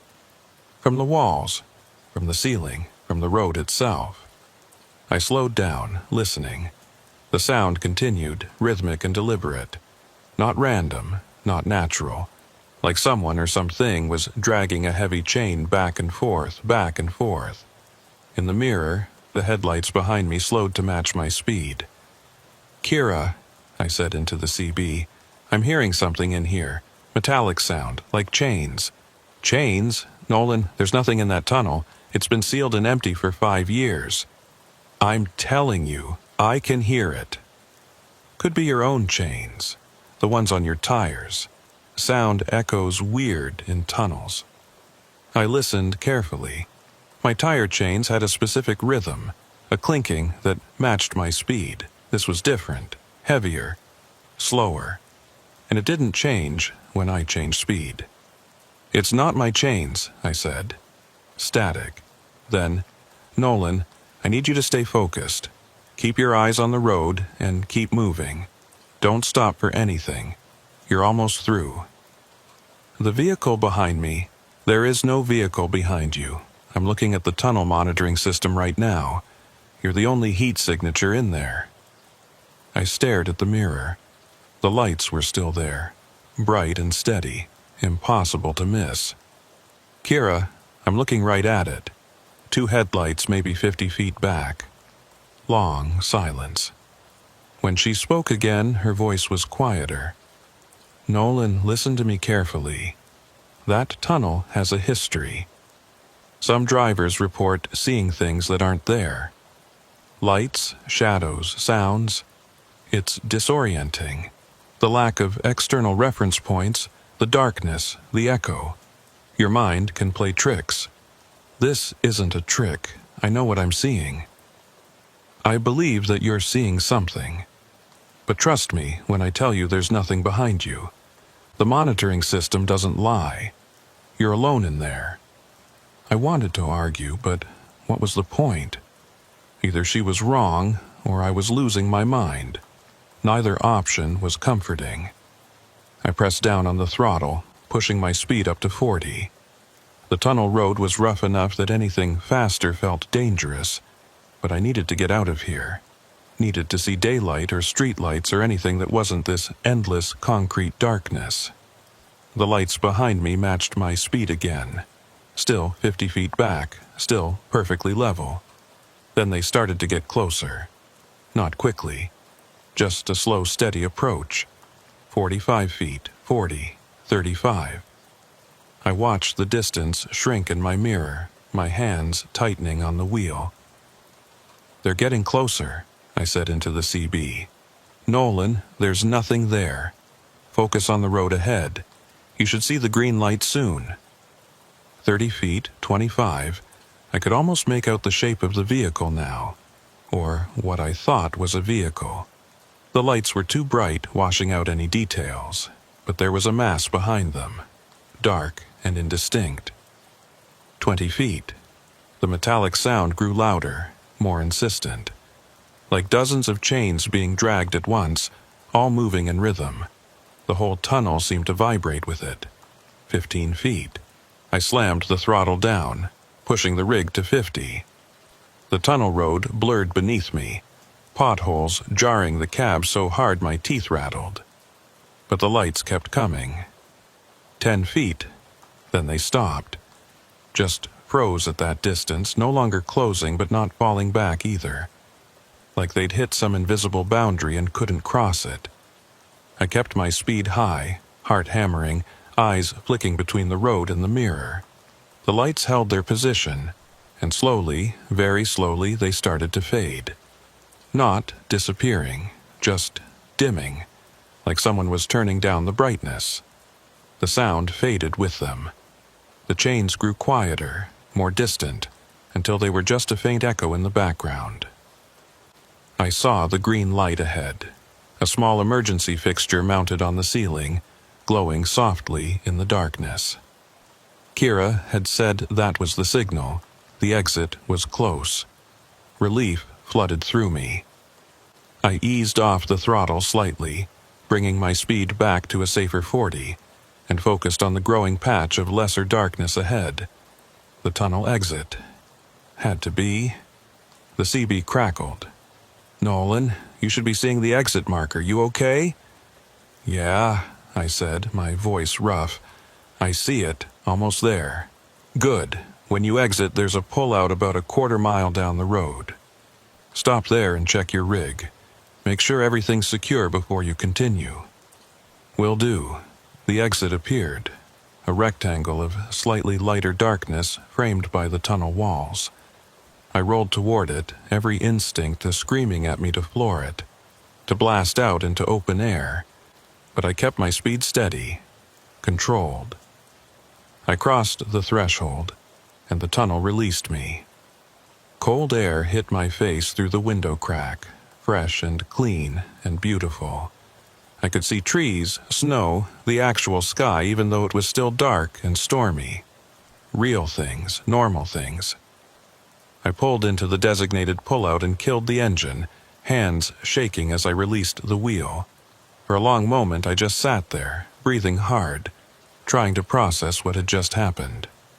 The tunnel entrance was behind me now, a dark mouth in the mountainside. I could see my tire tracks leading out of it, the only marks in the fresh snow. No other tracks. I grabbed my flashlight and climbed down from the cab, needing to move, to do something physical. The night air was freezing, maybe 20 below, but it felt good after the stale atmosphere of the tunnel. I walked around the rig, checking straps and tires, making sure nothing had come loose. Everything looked fine, better than fine. The load hadn't shifted at all, and the tires showed normal wear, like I'd just been on a regular highway instead of that rough tunnel road. I walked back toward the tunnel entrance, flashlight beam cutting through the snow. About 20 feet from the opening, I stopped. There were tire tracks, multiple sets, coming out of the tunnel and continuing down the road. Fresh tracks barely covered by the falling snow. But I was the only vehicle that had come through. Kira had confirmed it. The monitoring system had shown I was alone. I followed the tracks with my flashlight. They paralleled the road for about 30 feet, then veered off into the trees and disappeared. The CB in my truck crackled. I could hear it even from here, Kira's voice calling my name. I walked back and grabbed the mic. "I'm here." "You've been quiet. Everything okay?"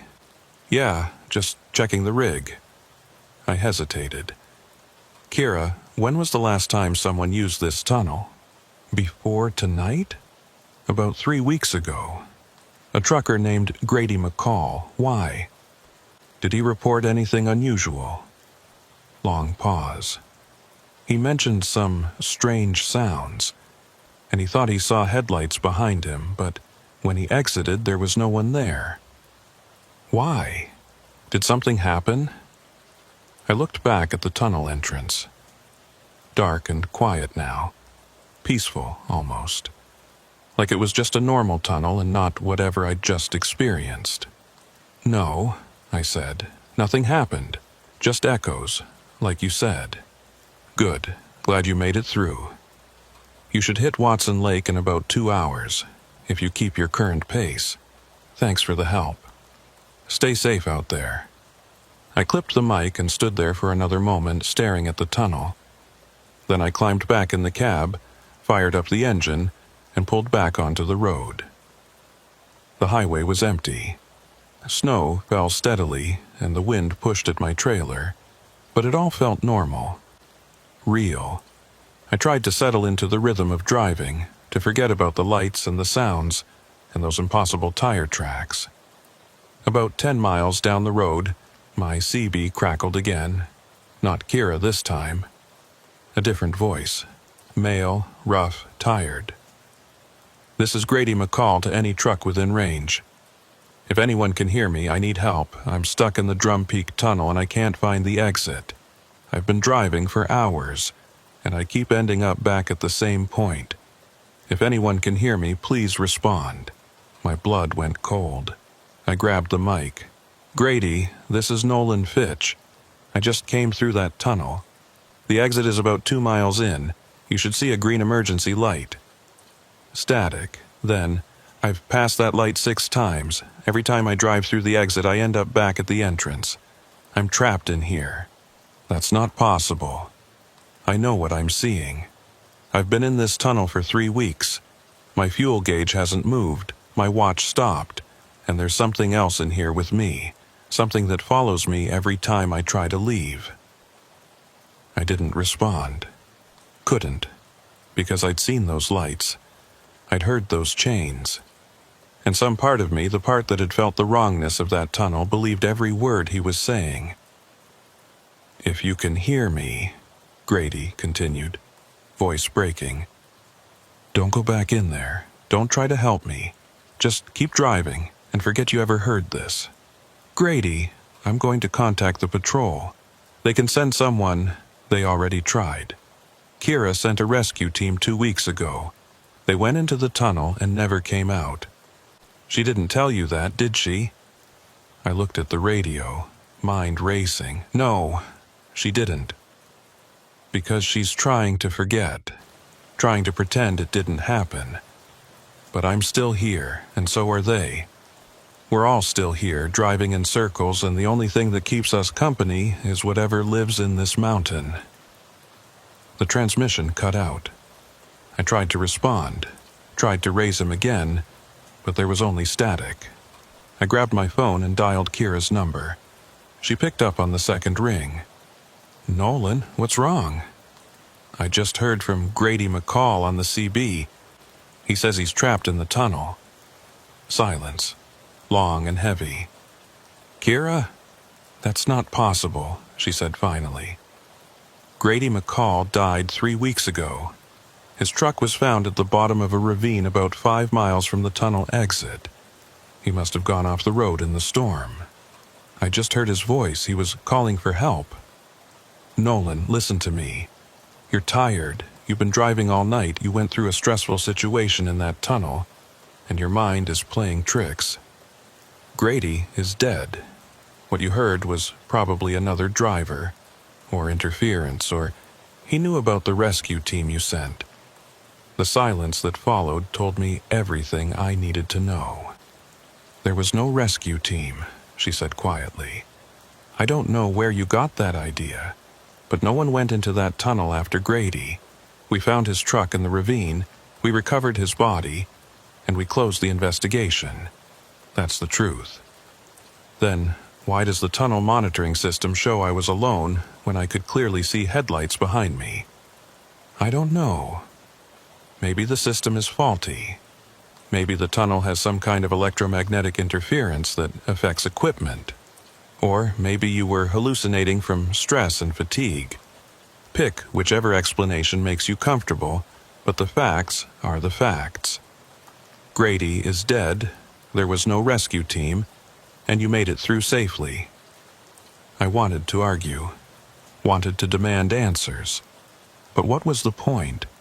Either she was lying or she genuinely didn't know what was happening in that tunnel, and either way, I was out.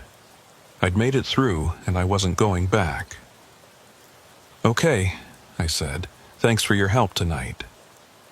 Get some rest when you reach Watson Lake. You've earned it. She hung up. I set the phone down and focused on the road ahead, trying to ignore the cold feeling in my gut. The miles ticked by. 50 down the highway, 60, 70. The snow started to ease, and visibility improved. I could see the road stretching ahead, empty and normal. My CB crackled again. Nolan, Grady's voice, clearer this time. Don't look in your mirrors. I froze, hands on the wheel, eyes locked forward. There's something behind you. It followed you out of the tunnel. I can see it from in here. It's attached to your trailer now. That's not funny, I said into the mic. I'm not joking. Whatever lives in that tunnel, it doesn't let people leave. Not really. It follows them, watches them, and eventually it brings them back. Back where? To the tunnel. Where else? That's where it lives. That's where we all end up. I couldn't help it. I looked at my mirror. The road behind me was empty, just snow and darkness and my own tire tracks stretching back toward the tunnel. Nothing else. There's nothing there, I said. Not yet, but there will be. Check your fuel gauge. I looked down. The needle sat at 3/4 full. Exactly where it had been since I entered the tunnel. Hours ago. I should have burned through at least a 1/4 tank by now, maybe more. The tunnel doesn't let go, Grady said. You think you're out, you think you're free, but you're not. You're just in a different part of the loop. And sooner or later you'll end up back at the entrance and you'll go in again. And this time you won't come out. I'm not going back there. You will, they all do. I did, 3 times before I realized I couldn't escape. Now I'm just here, driving in circles, waiting for the next person to make the same mistake. The transmission cut out. I tried to raise him again, but the CB was dead, not even static, just silence. I drove for another hour in that silence, watching my fuel gauge stay frozen at 3/4, watching my odometer count up miles that didn't feel real. The landscape around me started to look familiar, too familiar. Then I saw the sign. Drum Peak Access, authorized vehicles only. The same sign I'd passed hours ago. The same turnoff. I kept driving, refusing to look at it, refusing to acknowledge it. But in my mirror, I could see the narrow road disappearing into the trees. Could see the tunnel entrance beyond, dark and waiting. My hands turned the wheel before I could stop them. The truck took the turn, tires crunching on gravel, heading back toward the access road, back toward the tunnel. I tried to straighten out, tried to correct the turn, but my hands wouldn't respond. They kept the wheel locked, kept the truck on course like they belonged to someone else. No, I said out loud. No, I'm not doing this. But I was. The truck rolled forward, through the trees, down the winding access road. And ahead, growing larger with each passing second, was the tunnel entrance. The sign read, Tunnel closed, no entry. I rolled right past it, into the darkness, into the concrete mouth that had been waiting for me to return. The headlights appeared in my mirror almost immediately, 50 feet back, steady and unwavering. The CB crackled. "Welcome back, Nolan," Grady said. "Now we can keep each other company." The darkness swallowed me whole for the second time. My headlights carved out a narrow tunnel within the tunnel, illuminating wet concrete walls that seemed closer than before. Narrower, like the mountain was slowly closing its throat around me. I tried the brakes. My foot pressed down, felt the pedal sink, but the truck didn't slow. We just kept rolling forward at a steady 30 miles per hour. Engine humming, transmission locked in a gear I hadn't selected. "What's happening?" I said into the CB, not sure if I was talking to Grady or to myself or to whatever was driving my truck. "Why can't I stop?" Grady's voice came through, crackling with static. "Because you're not driving anymore. None of us are. We're just passengers now." "That's not possible." "You keep saying that. Hasn't been true yet, has it?"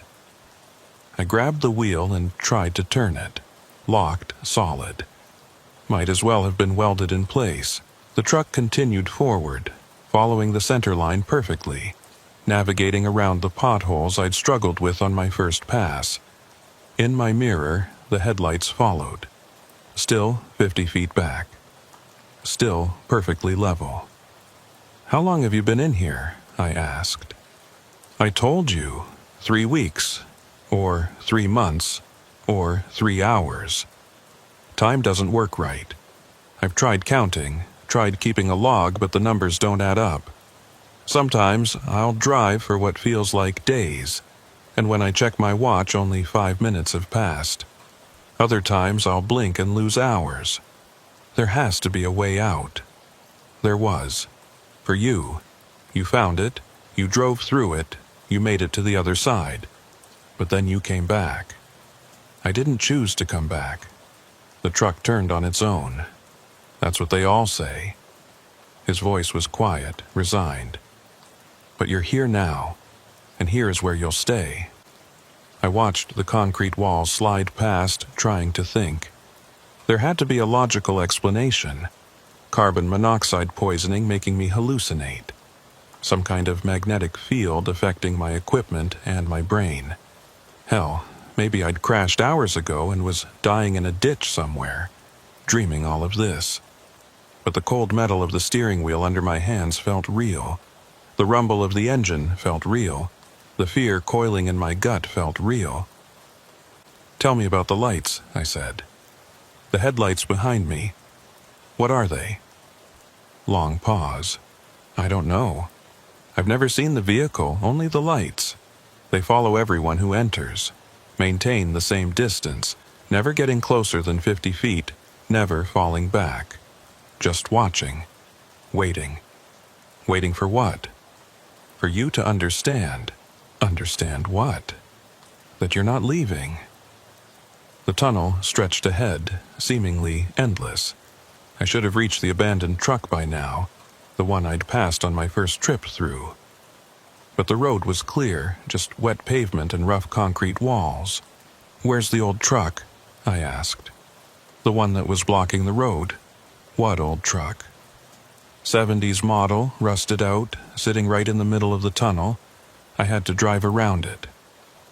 Silence. Then, "Nolan, I've been through every inch of this tunnel. There's no abandoned truck. There's nothing but road and walls and darkness. I saw it. It was there. You saw what the tunnel wanted you to see. It shows people different things. For me, it's a rock slide that I can never quite climb over. For others, it's different obstacles. All of them impossible to pass, until suddenly they're not there anymore." I thought about that. The truck had been solid, real. I'd seen the rust, the flat tires, the open door. But if Grady was right, if the tunnel could make people see things. "What lives here?" I asked. "I don't know if it's alive in the way we understand it. It's more like the tunnel itself is aware. The mountain, the rock. Something old that was here long before they carved this road through it, and something that's going to be here long after we're gone. Mountains aren't alive. This one is. Or something in it is. And it's hungry. The CB crackled with interference, and for a moment I heard something underneath Grady's voice. Other voices. Dozens of them, maybe more, all talking at once in a low murmur I couldn't quite make out. "How many others are in here?" I asked. "I don't know. I've heard at least 20 different voices on the CB. Some of them have been here longer than me. Some of them, I think they've been here since before the tunnel was built. Like they were always here, trapped in the mountain, and the tunnel just gave them a way to reach out." My fuel gauge still read 3/4 full. My odometer was counting up, but the numbers felt meaningless. According to it, I'd driven 12 miles since entering the tunnel the second time. But Kira had said the tunnel was only 4 miles long. The green emergency light appeared ahead, the same one I'd seen before, marking the exit. Hope surged through me. "I see the exit marker." "Yeah," Grady said quietly. "You will. About every 20 minutes. "What?" "Keep driving. You'll see." I rolled toward the light, watching it grow closer. The tunnel walls seemed to widen slightly, and I could see the exit ahead. That rectangle of lesser darkness, promising freedom. The truck rolled through it.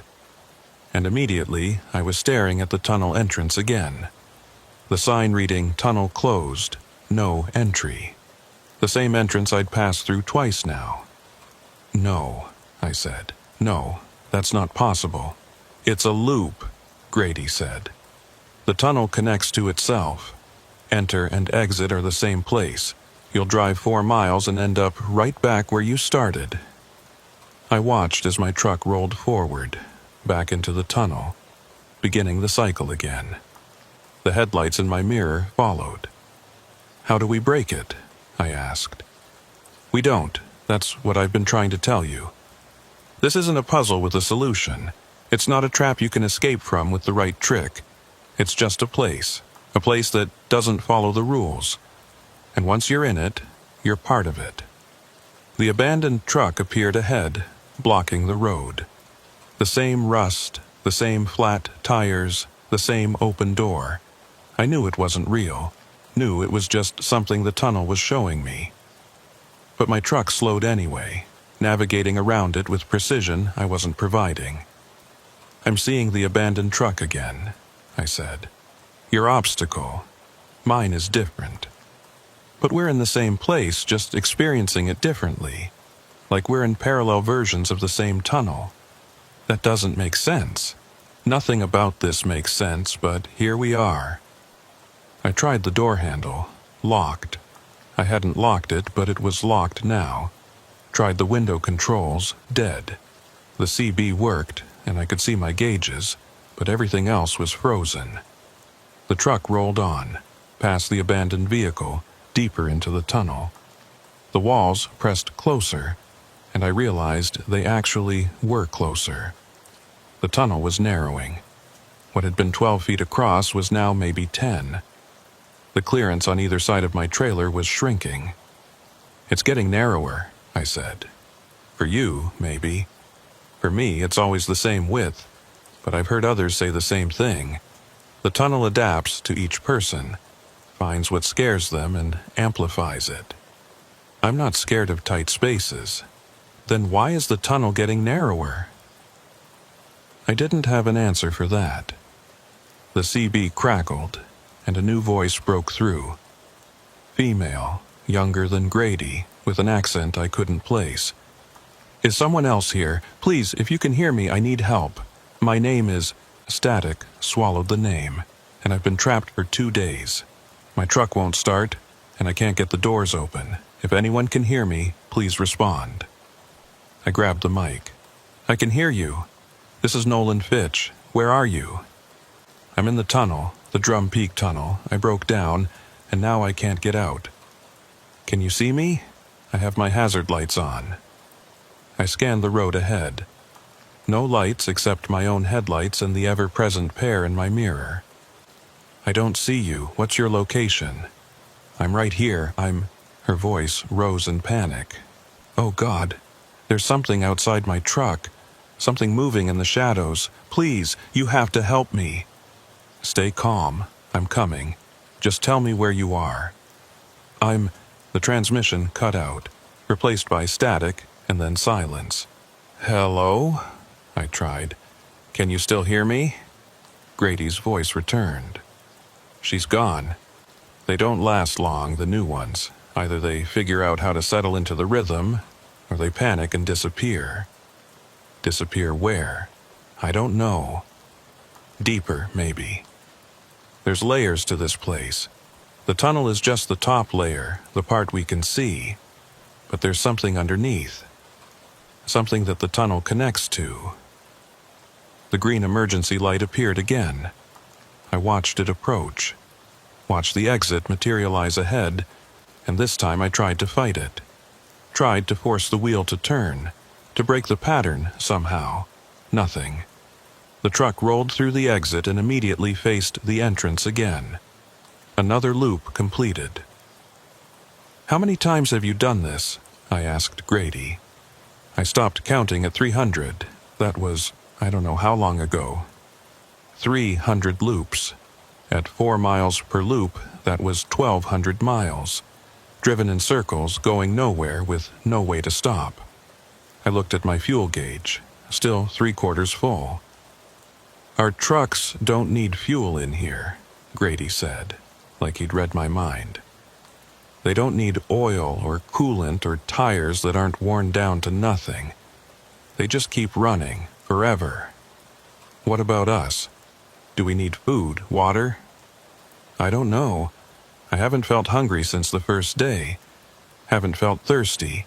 Haven't needed to sleep, although sometimes I drift into something like sleep. When I wake up, the truck is still driving, and nothing has changed. The headlights in my mirror flickered. Just once. A momentary dimming, like someone had passed in front of them. Did you see that? I asked. See what? The lights behind me. They flickered. They've never flickered for me. They just stay constant. I watched the mirror carefully. The lights held steady for a moment, then flickered again. Longer this time. And in that moment of darkness, I saw something.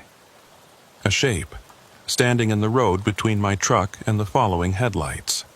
Too tall to be human, too thin, with proportions that didn't make sense. The lights came back, and the shape was gone. There's something in the road, I said, voice tight. There's always something in the road. The tunnel is full of things that aren't quite there and aren't quite gone. You'll get used to seeing them. I don't want to get used to this. You don't have a choice. The abandoned truck appeared again, and this time I noticed something different. The driver's door was closed. I was sure it had been opened before. Sure I'd seen it hanging on its hinges. But now it was closed. And as I drove past, I saw someone sitting in the driver's seat. I couldn't make out details through the grimy windshield. Just a silhouette. But it turned to watch me as I passed, its head rotating with a smooth mechanical motion. There's someone in the abandoned truck, I said. I know, Grady replied. There's always been someone in mine. The rock slide I can't cross? There's a person standing on top of it. Watching, waiting. I think it's me. I think it's what I'll become if I stop trying to escape. What do you mean? We don't just drive in circles forever. Eventually, we become part of the tunnel. Part of the obstacles it shows to new arrivals. I've heard voices on the CB, people who've been here so long they can't remember their names or where they came from. They're not people anymore. They're just echoes. Recordings that the tunnel plays on repeat. I thought about the figure in the abandoned truck, about the shape I'd seen standing in the road, about all the voices I'd heard on the CB. How long before that happens to us? I asked. I don't know. Maybe it's already started. Maybe we're already echoes, and we just don't know it yet. The tunnel narrowed again. Now maybe 8 feet across. My mirrors were almost scraping the walls. The ceiling seemed lower too, pressing down, making the cab feel smaller. It's getting tighter, I said, trying to keep the panic out of my voice. Fight it. Don't let the tunnel know you're afraid. That's when it gets worse. How do I fight something I can't see or understand? You just do. You keep thinking, keep talking, keep reminding yourself that you're real. That's all we have. Our minds. Once we lose those, we lose everything. The green light appeared, promising another exit that would lead straight back to the entrance. I braced myself for the loop, for the disorienting moment when exit became entrance. But this time, something was different. As I approached the exit, I saw lights ahead. Not the dim glow of the outside world, but bright lights. Headlights, coming toward me from the exit. Another truck driving into the tunnel from the other side. "Grady," I said, "there's another vehicle, coming toward me." "That's not possible. Nothing can enter from outside, only from the entrance. I'm telling you, I see headlights. A truck driving toward me." The vehicle grew closer, and I could make out more details. It was a truck, exactly like mine. Same model, same color, same company logo on the door. It was my truck. Driving toward me, with me behind the wheel, I watched myself approach, watched my own face behind the windshield, expression blank and empty. The other me didn't slow down, didn't swerve. Just kept coming straight at me. We were going to collide. I tried the brakes again, tried to turn, but nothing responded. Both trucks maintained their course, rolling toward each other at a steady speed. 50 feet apart. 30, 20, 10. The other truck passed through mine like we were both ghosts. I felt nothing, no impact, no sound. Just a momentary coldness, like I'd driven through a freezer. Then it was behind me, and I was still rolling forward toward the exit. "What just happened?" I asked, voice shaking. Grady was quiet for a long moment, then, "I think you just met another version of yourself. Another Nolan trapped in another loop. The tunnel has layers, remember? Sometimes they overlap. How many versions are there?" "I don't know. Could be 2, could be 100. Every time you loop, maybe you create a new version. Or maybe all the versions existed from the moment you first entered, and they're all happening at once." I drove through the exit, and instead of seeing the entrance again, I saw something different. The tunnel stretched ahead, but now the walls were lined with trucks. Dozens of them, maybe hundreds, parked along both sides as far as I could see. All of them identical to mine. All of them empty. Or maybe not empty. As I rolled past, I saw movement in some of the cabs. Silhouettes behind windshields. All sitting motionless. All watching me pass. "Do you see this?" I asked. "See what?" "The trucks, hundreds of them, all parked along the walls." "No, I just see the tunnel, same as always." I drove past the endless line of trucks, and with each one I passed, I felt something pulling at me. Like the tunnel was trying to drag me out of my moving vehicle and into one of the parked ones, trying to make me join the others, the ones who'd stopped fighting. "I think the tunnel wants me to stop," I said. "Don't, whatever you do, don't stop moving. As long as you're driving, you're still you, still separate. The moment you stop, you become part of it." The line of trucks stretched on, and I noticed something else. They weren't just parked randomly. They were arranged in a pattern, a spiral, leading deeper into the tunnel, down a grade I hadn't noticed before.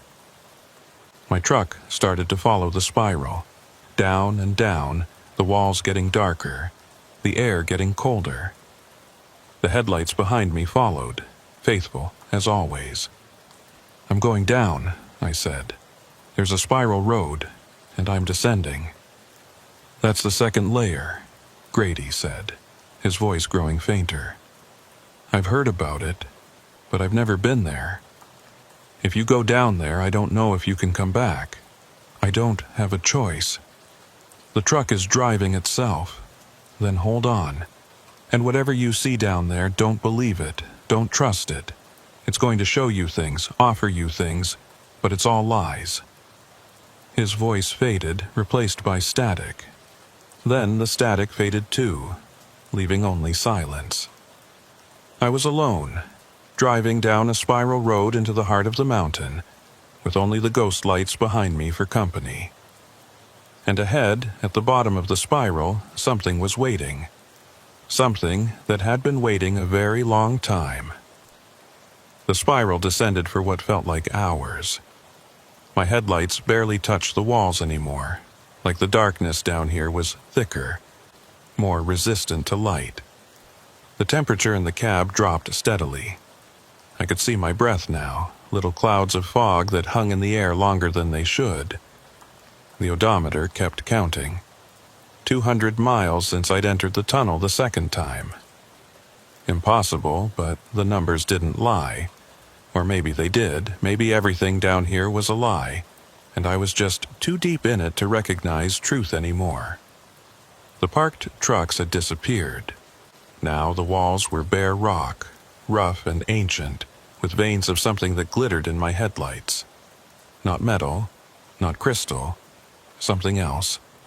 Something that seemed to pulse with its own faint light when I looked directly at it. The CB was dead.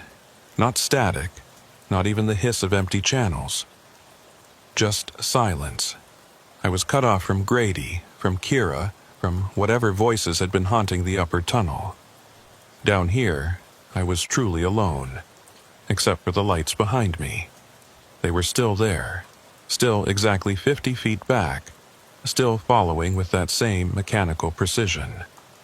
The spiral finally leveled out, and I found myself on a straight road carved through solid rock.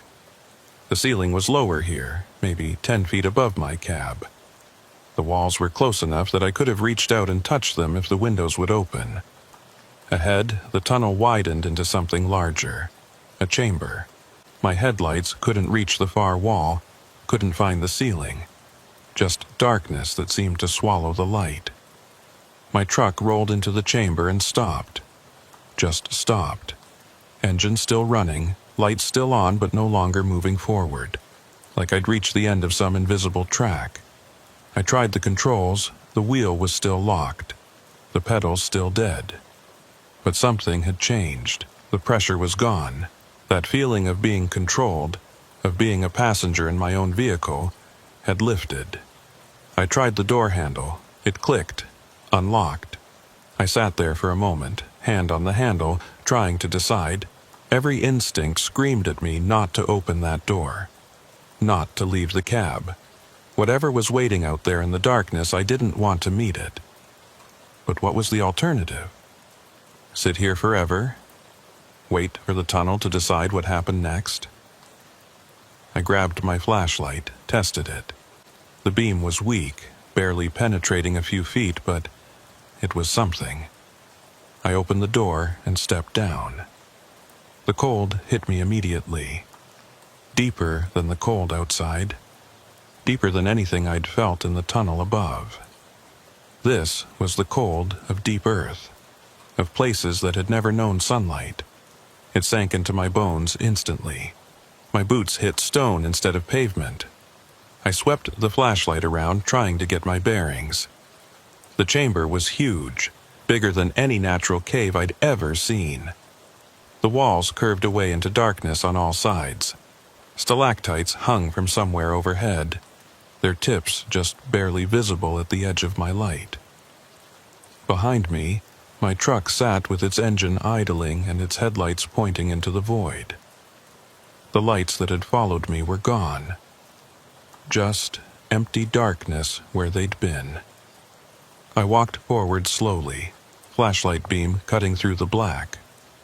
My footsteps echoed, each sound bouncing back from multiple directions at once. The chamber had strange acoustics, like it was designed to disorient. Shapes began to emerge from the darkness. Vehicles. More trucks, parked in a rough circle around the chamber's center. I counted 12, then 20, then lost track. All different makes and models, different years. Some looked new. Others were ancient, from decades ago, rusted and corroded. I approached the nearest one, a Kenworth, probably from the 80s based on the style. The driver's door was open, the interior light long dead. I shone my flashlight inside. Empty. The seat was covered in dust, the dashboard cracked and faded. But there was something on the seat. I leaned in closer, a logbook. I picked it up, careful not to let it crumble. The pages were brittle with age. I opened it to the last entry, October 15th, 1987. Took the tunnel route past Drum Peak. Dispatch said it would save time. Should have known better. Been driving in circles for 6 hours now. Fuel gauge won't move, radio's dead. If anyone finds this, tell my wife I'm sorry. The entry ended there. No name, no final note, just silence. I set the logbook back and moved to the next truck. This one was newer, maybe from the late 90s. The door was closed, but not locked. Inside, I found another logbook. March 3rd, 1998. The tunnel has me. I don't know how else to explain it. Every exit leads back to the entrance. Every mile I drive takes me nowhere. I've tried ramming the walls, tried driving backwards, tried everything. Nothing works. I'm going to keep trying. I have to believe there's a way out. The next truck, June 22nd, 2003. The next, November 8th, 2009. The next, February 17th, 2015. Each one had a logbook. Each one had a final entry describing the same thing. The loop, the impossible geometry, the slow realization that there was no escape. And each one was empty. The drivers were gone, leaving only their trucks and their final words. I reached the center of the circle. There was something there. A marker of some kind, carved from the same stone as the chamber floor. I knelt down and brushed away the dust. Not a marker, a mile post. Old, weathered, but unmistakable. Mile 247. The same number from Wayland's story. From the highway I'd never driven. But here it was, impossibly, at the bottom of this mountain. I stood up, mind reeling. This wasn't just the Drum Peak Tunnel. This was something bigger. Something that connected to other places, other roads, other traps. Mile 247 wasn't a location. It was a nexus. A point where things that shouldn't connect somehow did. You're starting to understand. I spun around, flashlight swinging wildly. A figure stood at the edge of my light. Tall and thin, wearing a parka. I couldn't see its face, but I knew that stance, that proportions. "Who are you?" I demanded. "I'm you, or I was, or I will be. Time doesn't work the same way down here." The figure stepped closer, and I saw its face. My face, but older, worn, with eyes that had seen too much. "That's not possible. You keep saying that. Hasn't been true yet, has it?" It smiled, and I recognized the expression. I'd used it myself countless times. Resignation disguised as humor. "What is this place?" I asked. "The bottom. The place where all the loops eventually lead. Every tunnel, every highway, every trap that catches drivers and won't let them go, they all end here in the heart of the mountain." "How do I get out?" "You don't. Nobody does. We're down here because we made the wrong choice somewhere up there. We stopped when we should have kept driving. We turned when we should have stayed straight. And now we're here, and here is where we stay. I backed away, hitting the side of my truck. No, I'm getting out. I'm going to drive back up that spiral and find the exit. I've tried 37 times by my count. Every time, I end up right back here. The spiral only goes one direction, down, never up. Then I'll walk, I'll climb. Good luck with that. The figure gestured, and I saw other shapes moving in the darkness beyond the trucks. Dozens of them, maybe hundreds, all wearing parkas, all with my face, or variations of it. Different ages, different expressions, but fundamentally the same. These are all you? I asked. These are all us. Every version that came before, every choice that led here. We're Legion now, and you're about to join us. I'm not staying here. You already are. You've been here the whole time. The moment you entered the tunnel the first time, you split. One version of you made it out and continued to Watson Lake. That version is probably unloading cargo right now, wondering why he feels so tired, why he can't shake the memory of a tunnel that seemed longer than it should have been. And this version? This version stopped. This version turned around when the road was closed. This version made the wrong choice, and this version is mine now. The figures closed in, forming a circle around me. I could see their faces more clearly now. All me, but different. Some younger, like I was 5 years ago, some older, showing age I hadn't reached yet. Some were wrong in ways I couldn't articulate, like they'd been down here so long they'd started to drift from what human was supposed to look like. What happens to me? I asked. You join the circle, you wait, and when the next driver comes down the spiral, you'll be here to greet them, to explain, to welcome them to the bottom. I'll refuse. They all say that. But time is different here. Years feel like minutes. Minutes feel like years. Eventually, you forget why you were resisting. Forget that there was ever anything else. And then, you're one of us. I looked at the trucks arranged in their circle. At the logbooks filled with final desperate entries. At the mile marker that shouldn't exist. This was the trap's final form. Not a loop you drove forever, but a place you arrived at and could never leave. There has to be a way, I said. There is. The figure pointed toward the darkness beyond the circle of trucks. Through there, into the deeper darkness. Some of us have tried it. None have come back. What's out there? I don't know. Maybe the way out. Maybe something worse. Maybe nothing at all, and you just walk forever into darkness until you forget your own name. But it's the only option besides staying here.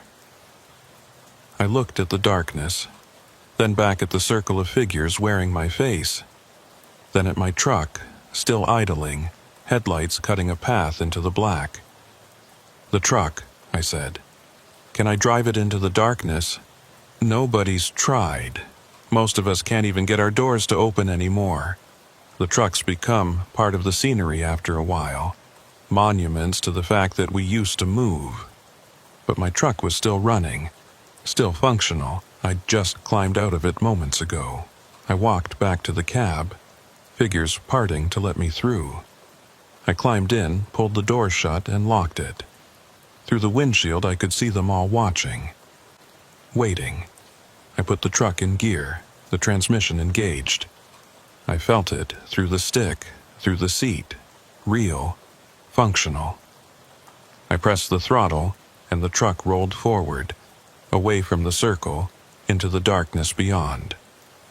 The figures didn't follow. They just stood there, watching me go, a forest of identical faces slowly disappearing in my mirrors. The darkness was absolute. My headlights seemed to dim, to shrink, until they barely illuminated 10 feet ahead. but the truck kept moving, steady and sure, like it knew where it was going even if I didn't. The CB crackled to life. Nolan, can you hear me?" Kira's voice. Clear and immediate, like she was right next to me. I grabbed the mic. "Kira, I'm here. I'm in the tunnel. But I'm in some kind of chamber at the bottom.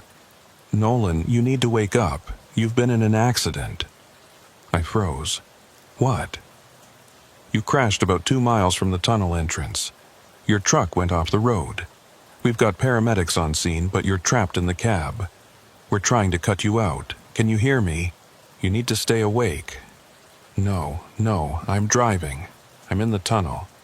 There is no tunnel anymore. It collapsed in 2019. The road's been closed for years. Nolan, you're hurt and you're confused, but you need to listen to my voice and stay with me. Through the windshield, I saw lights, flashing red and blue. Emergency vehicles. The darkness was lifting, and I could see twisted metal, broken glass, the interior of my cab compressed and bent. "I'm getting you out," Kira said. "Just hold on, stay awake. Don't go back to sleep." But I was already moving away from the lights, back into the darkness, back into the tunnel that didn't exist anymore.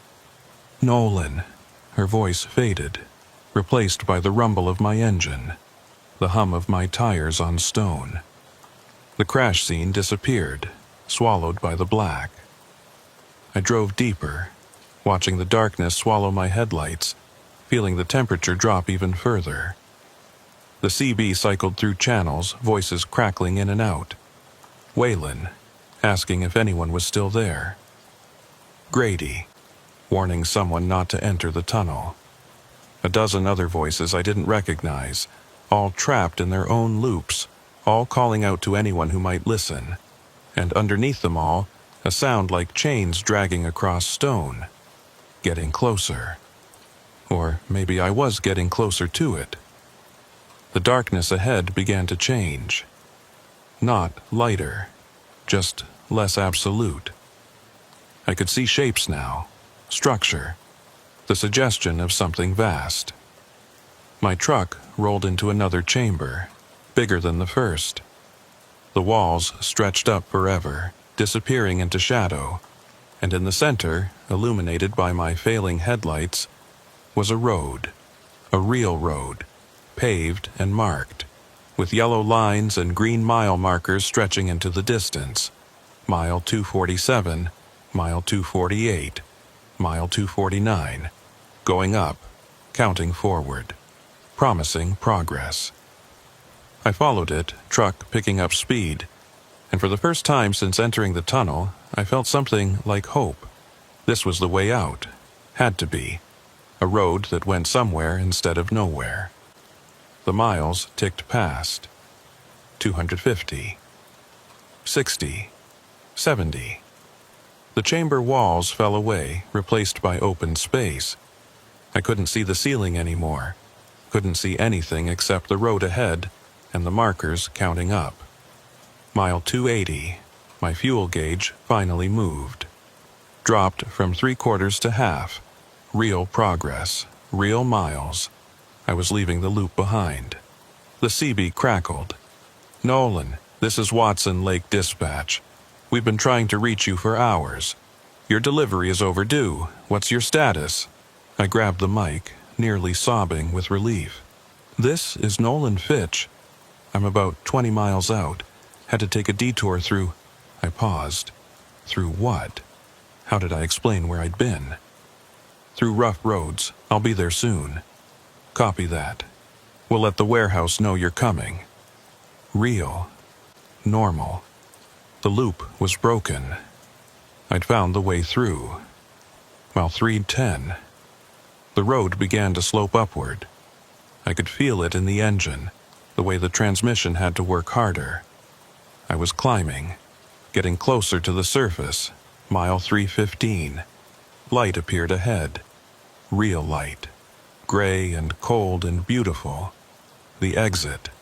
I pressed down on the throttle, truck surging forward and burst out of the tunnel into snow and wind and the most beautiful pre-dawn darkness I'd ever seen. The road stretched ahead, empty and normal. I could see power lines, fence posts, the ordinary landscape of the Yukon Highway. Real, solid, true. I drove for another hour, watching the miles count normally, watching my fuel gauge drop at the expected rate. Everything was working correctly. Everything was normal.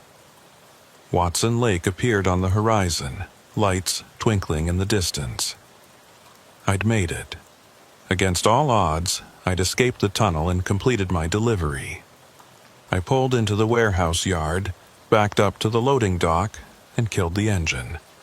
Sat there for a moment, hands shaking, trying to process everything that had happened. A worker knocked on my door. I climbed down, legs unsteady, and handed him the paperwork. "Rough trip?" he asked, looking at me with concern. "You could say that. You look like you've been through hell." "Close enough." I did the inspection while they unloaded, checking for damage. Everything was fine. The truck had held up perfectly, despite hours of driving through impossible spaces. The worker came back with my signed paperwork. "All set. You okay to drive back? Or do you want a rest?" "I'm fine," I lied. "Long haul back to Whitehorse. I'll grab some sleep at the next stop." I climbed back into the cab and pulled out of the yard. The highway stretched north, familiar and ordinary.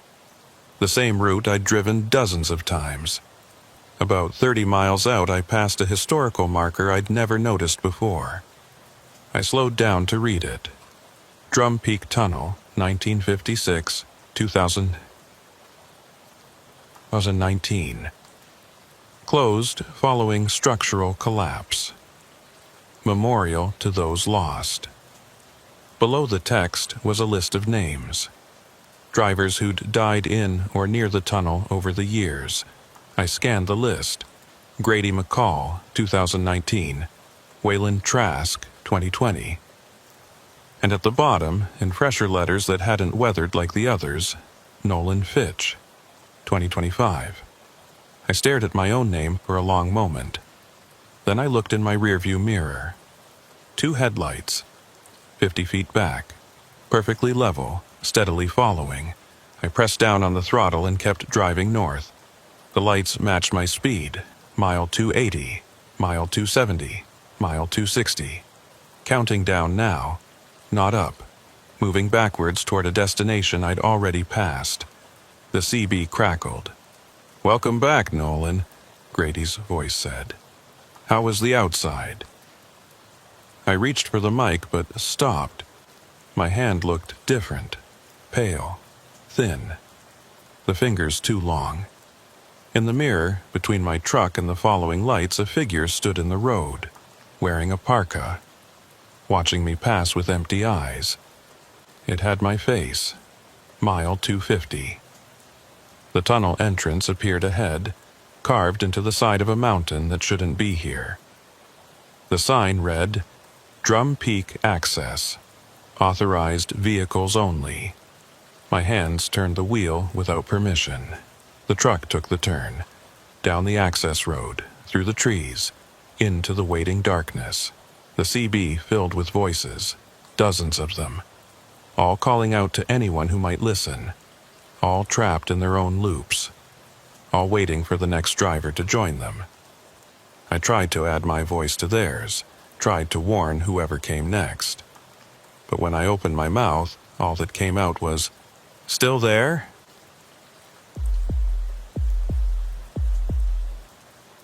My name is Bryce Holloway, and I've been driving the Dalton Highway for 6 years. It's one of the most dangerous roads in North America. 414 miles of gravel, ice, and isolation stretching from Fairbanks to Deadhorse, cutting through the heart of Alaska, where the temperature can drop to 60 below, and help is measured in hours, not minutes. Most people call it the Haul Road. Truckers who run it regularly just call it the Dalton. And if you drive it long enough, you learn to respect it, because the Dalton doesn't forgive mistakes. It was the third week of January when I first saw the snowplow. I was hauling drilling equipment north to Prudhoe Bay, leaving Fairbanks at 4 in the afternoon with the forecast calling for moderate snow and wind.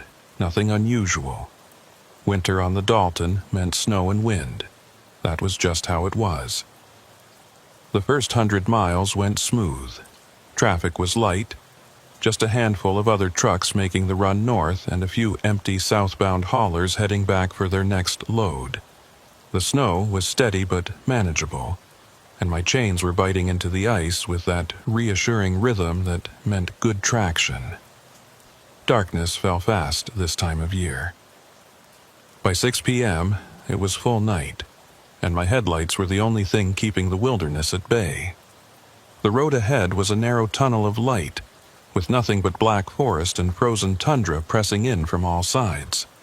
That's when I first saw his lights, amber strobes cutting through the snow ahead, rotating in that distinctive pattern that meant road maintenance. A snowplow, blade down, clearing the northbound lane. I could see the cascade of snow being pushed to the side, the big orange truck moving at a steady 20 miles per hour. I slowed down, keeping a safe distance. No point in crowding a plow operator. They're doing a job that keeps the rest of us alive, and the last thing they need is some impatient trucker breathing down their neck. The CB crackled. Northbound truck behind the plow. This is state maintenance. You can pass when you're ready.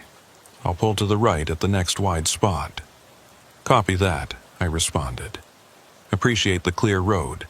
This is Bryce Holloway in the Freightliner. I'll wait for your signal. Roger. Should be about 2 miles ahead. Name's Orrin Huxley, by the way. Been clearing this stretch since before breakfast. Long day, I said. They all are up here. We drove in silence for the next few minutes, my truck following his plow through the falling snow. I watched the blade work, pushing the accumulation aside with mechanical precision. Orrin knew what he was doing. The road behind him was as clear as you could hope for in these conditions. The wide spot appeared, and Orrin pulled to the right as promised. I eased past, catching a glimpse of him in the plow cab. Older guy, maybe late 50s, with a beard gone mostly gray and a worn baseball cap. He raised a hand in greeting as I passed, and I flashed my lights in thanks. "Safe travels," he said over the CB. "You too. Thanks for the clear road." I rolled on, leaving the amber strobes fading in my mirror. The road ahead was rougher now, snow already starting to accumulate without the plow's constant attention. But that was expected. Orrin would make another pass eventually, and the cycle would continue. I made it to the Yukon River crossing just after 8 p.m. There's a small camp there, nothing fancy, just a place for drivers to fuel up, grab food, and check road conditions. I pulled in, planning to top off my tank and maybe grab 15 minutes of rest before pushing on. The place was nearly empty. Just one other truck parked by the fuel pumps and a beat-up pickup near the building. I filled my tank, stretched my legs, and went inside. The woman behind the counter looked up from her phone. "Help you?" "Coffee, black, and any road updates?" "Fresh pot just finished. Roads open all the way to Dead Horse, but they're calling for heavier snow after midnight. You planning to push through?" "That's the plan. I've got a delivery deadline." She poured the coffee and slid it across the counter. "Saw you come in behind the plow. Orrin still out there?" "Yeah. Passed him about 20 miles south. He's been clearing since morning," he said. She frowned. "Morning? That doesn't sound right." "Why not?" "Orrin's shift ends at 6. He should have been off the road 2 hours ago. Maybe he's running late. Conditions are bad." "Maybe." But she didn't sound convinced. "You see anyone else out there? Any other maintenance vehicles?" "No, just him." She was quiet for a moment, then shrugged. "Well, I'm sure he knows what he's doing. He's been running this road longer than most." I finished my coffee, paid, and headed back to my truck. The snow was coming down heavier now, and the wind had picked up. I could feel it rocking the trailer as I climbed into the cab. I fired up the engine, checked my mirrors, and rolled back onto the highway. The road was already covered again, a fresh layer of snow erasing any trace of the traffic that had passed through earlier. About 30 miles north of the river, I saw the amber strobes again. The plow was ahead of me, blade down, clearing the road in steady passes. I checked my watch, 9:15. The woman at the camp had said Oren's shift ended at 6, so either he was running way over or this was a different plow operator. I grabbed the CB. Snowplow ahead, this is the northbound Freightliner about a quarter-mile back. You working a double shift tonight? Silence. Then, this is Orrin Huxley. Yeah, had to stay out. They're short-staffed and the snow's not letting up. It was the same voice from before. Same cadence. Same slight rasp that spoke of too many years breathing cold air and diesel fumes. Rough night for it, I said. They all are. I followed him for another 20 miles, watching the snow pile up on either side of his blade. He was good at his job. The road behind him was clean, well-defined, easy to navigate. Without him out here, this section would be impassable by midnight. We reached another wide spot and Orrin pulled over to let me pass. I rolled by slowly, looking for his face in the cab. He raised his hand in the same greeting. Same beard, same cap. But something about the gesture felt off, too precise, too identical to the first time. Like he was repeating a recording. I pushed the thought away. Long hours on dark roads made you imagine things. Made you see patterns where there weren't any. Orrin was just a thorough guy who did his job the same way every time. Nothing strange about that. Safe travels, he said over the CB. You too. I drove on, leaving the strobes behind once more. The snow was getting worse, visibility dropping to maybe 50 feet. I slowed to 40, then 35, watching the road carefully. Even with good tires and chains, black ice could send you into the ditch in seconds. An hour passed, then another. I was making decent time despite the weather, the road relatively clear thanks to Orrin's work. I should have been grateful. Should have been focused on the miles ahead. But something was nagging at me. Something about the way he'd raised his hand. The exact same motion, the exact same angle. I tried the CB, cycling through channels, listening for other traffic. Nothing but static. I was alone out here except for Orrin somewhere behind me, and whoever was waiting at the other end of this road. The amber strobes appeared in my mirror. I blinked, checking the reflection. The plow was behind me now, maybe a quarter-mile back, coming up fast. Too fast. Snow plows didn't move at 50 miles per hour. They couldn't, not with the blade down. But the strobes were getting closer. I watched the distance shrink. Half a mile, quarter mile, 100 feet. The CB crackled. Northbound Freightliner, this is Orrin Huxley. You're going to want to pull over. Road's not safe ahead. What's the problem? I asked, eyes on the mirror. Avalanche risk. They're doing controlled blasting. You'll need to wait it out. I didn't get any alerts about blasting. Last-minute decision. Weather's making things unstable. Pull over at the next turnout and wait for the all-clear. The strobes were right behind me now, close enough that I could see the plow blade in my mirror. It was down, scraping the road, throwing up a wall of snow, and behind the blade, barely visible through the glare of the strobes, was the cab. Orrin sat behind the wheel, hand raised in that same greeting gesture. But he wasn't moving, wasn't steering. The plow was driving itself, and Orrin was just a fixture, a prop. I pressed down on the throttle, truck surging forward. The plow matched my speed, staying exactly the same distance behind. The strobes flashed in rhythm, hypnotic and insistent. Pull over, Orrin's voice said again. Same tone, same inflection. Road's not safe ahead. I'm not stopping, I said into the CB. You'll need to wait for the all clear. The same words, like a loop, like he was reading from a script he couldn't deviate from. I pushed my speed up to 55, watching the road carefully.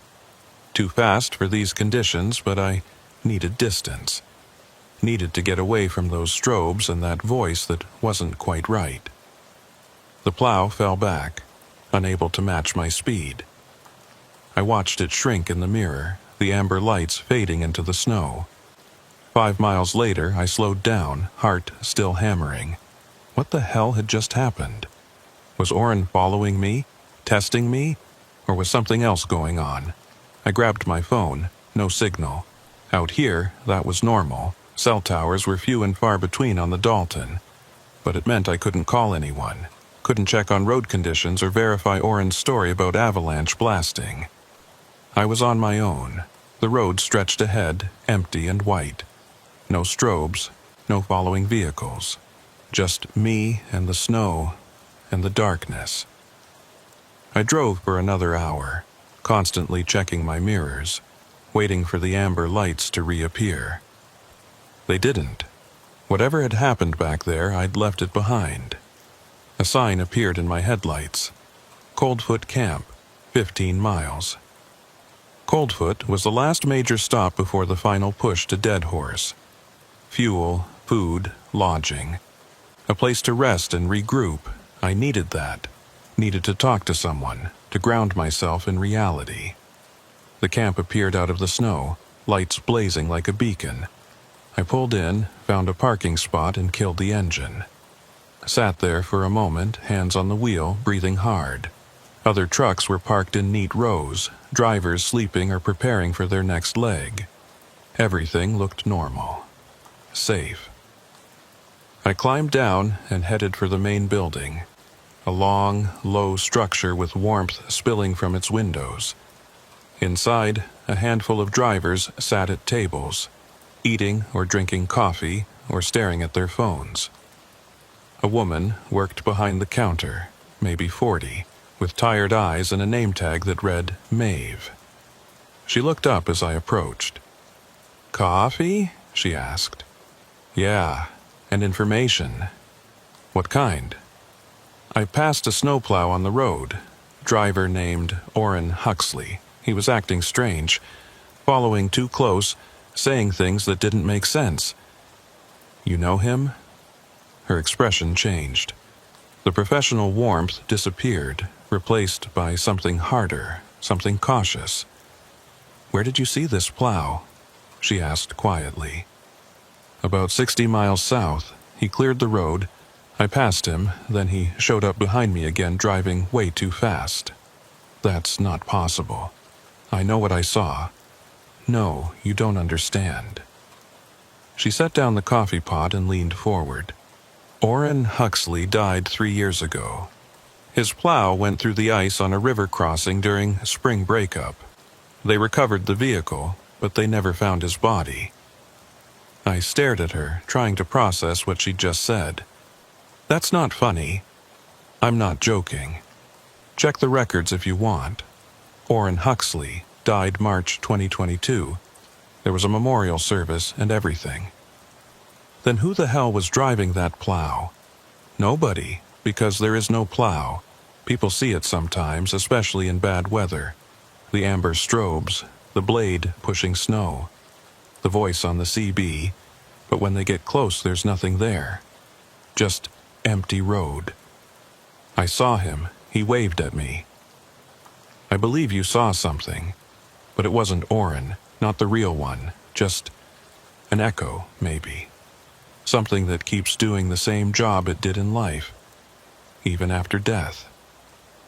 I backed away from the counter, mind reeling. This couldn't be real. Couldn't be happening. Ghosts didn't drive snowplows.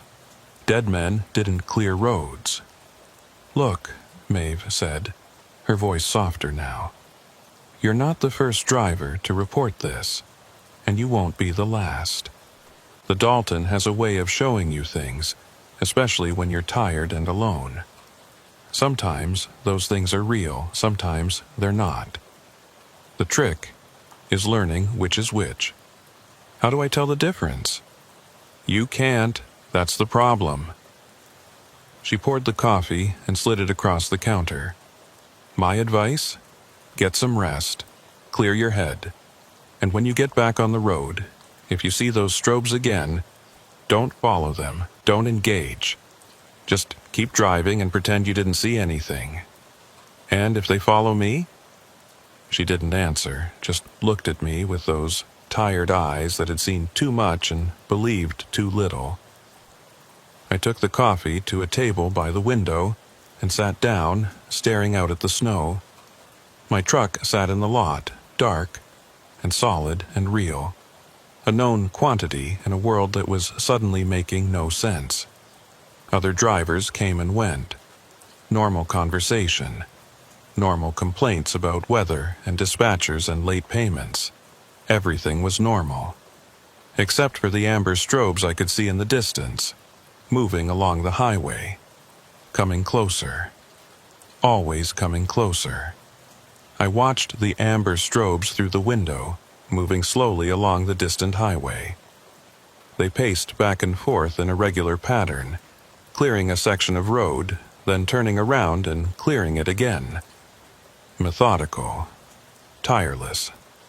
Exactly like a good plow operator should work.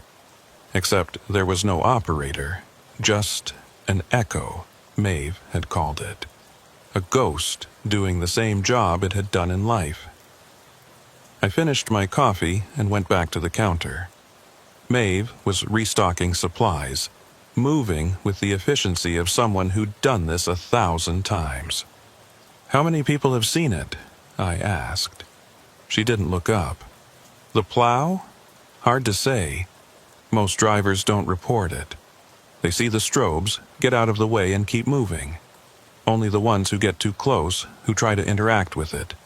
They're the ones who come in here looking for answers. What happens to them? Nothing. They finish their run, deliver their loads, go home. But they remember. And some of them stop driving the Dalton after that. Find work on other routes, easier routes. Did you ever see it? She paused, hands still on the inventory clipboard. Once, about 8 years ago, I was driving home late from Fairbanks, middle of winter. Road conditions terrible. I saw the strobes ahead, followed them for 20 miles. The road behind the plow was perfect, like glass. But when I finally passed, there was no one in the cab. Just an empty seat and the controls moving on their own. What did you do? Drove faster than I should have and didn't look back. Got home, quit driving, took this job instead. Figured if I was going to be stuck on the Dalton, better to be somewhere warm with other people around. Has anyone tried to stop it? Document it? State troopers went out looking for it a few times after reports came in. Never found anything. The plow's on record as salvaged and scrapped. The VIN doesn't exist in any database anymore, but people keep seeing it, year after year, always in the worst weather. I looked back at the window. The strobes had moved closer, now maybe a mile from the camp. It's coming this way. Maeve came over and stood next to me watching the lights. It does that sometimes. Circles the camp like it's checking on us, making sure we're okay before heading back out. That's insane. Is it? Orrin loved this job. Loved keeping the road clear, keeping drivers safe. If any part of him could come back, why wouldn't it be the part that cared the most? The strobes reached the camp entrance, paused there for a moment, rotating slowly. Through the falling snow, I could almost see the outline of the plow. Big and orange and solid looking. Real. Then it turned and headed back toward the highway, the lights fading into the distance. You should get some rest, Maeve said. You've got another 200 miles to Deadhorse. Weather's supposed to get worse around midnight. I don't think I can sleep. Then at least sit for a while. Eat something. Give yourself time to process what you saw. I nodded and returned to my table. A few other drivers glanced at me, probably wondering why I looked so shaken. One of them, an older guy with a thick beard, got up and came over. "You okay?" he asked. "Yeah, just tired. Saw you talking to Maeve. She tell you about the plow?" I looked up at him, surprised. "You know about it?" Most of us who run this road regularly do. Some believe it, some don't. I'm somewhere in the middle. He sat down without asking. "Name's Ray. Been driving the Dalton for 15 years. Bryce, 6 years. So you're still new." He smiled without humor. The Dalton has layers. Things you learn the longer you drive it. The plow is one of them. There are others. What others? Hitchhikers that appear and disappear. Lights that follow you for miles, then vanish. CB transmissions from drivers who died years ago. This road is old, Bryce, and it's got a long memory. Why does this keep happening? Why here? Ray shrugged. Isolation, maybe. Cold. The way time feels different up here, especially in winter when the sun barely rises. People get lost in their own heads, start seeing things that might not be there. Or maybe they see things that are there but shouldn't be. That doesn't explain the plow. Multiple people have seen it. Multiple people have seen lots of things. Doesn't make them real, but it doesn't make them fake either. The Dalton exists in a space between those two things. You'll understand that better the longer you drive it. He stood up, nodded once, and went back to his table. I sat there for another 20 minutes, trying to decide what to do. I could sleep here, wait out the worst of the weather, deliver my load late and eat the penalty. Or I could push through, make my deadline, and deal with whatever I encountered on the road. The strobes appeared in the distance again, moving north now, clearing the route I'd be taking. I made my decision. I went back to my truck, did a thorough pre-trip inspection, and climbed into the cab. The engine fired up smoothly, and the heater started blasting warm air. Everything was normal, functional, real. I pulled out of the camp and back onto the highway, heading north toward Dead Horse. The road was clear for the first few miles, recently plowed, the surface dark and wet under my headlights. Then the snow started falling heavier. Within minutes, visibility dropped to 30 feet. I slowed to 35, watching the road carefully, trusting my chains to keep me from sliding. The amber strobes appeared ahead. Oren's plow, moving at its steady 20 miles per hour, blade down, clearing a path through the accumulating snow. I hung back, maintaining distance, watching the methodical way it worked. The CB crackled. "Northbound Freightliner. You can pass when ready." Oren's voice, same as before, same tone. I didn't respond, just followed, keeping 50 feet between us. "Northbound Freightliner. I'll pull over at the next wide spot." Still, I said nothing. The plow continued for another mile, then pulled to the right exactly as promised. I eased past, looking into the cab as I did. Oren sat there, hand raised in greeting. But this time I looked closer. Really looked. His hand wasn't moving. It was frozen in that position, held up like a mannequin's. And his face behind the glare of the work lights was wrong. The features were blurred, indistinct, like a photograph left out in the rain. I accelerated past, heart pounding. In my mirror, I watched the plow pull back onto the road and continue north, following me. The CB crackled again. "Safe travels." But the voice was different now. Flatter, more mechanical, like someone was playing a recording and the tape had stretched. I grabbed the mic. "Oren, if you can hear me, if there's anything left of you in there, I need you to stop following me." Silence. "Oren?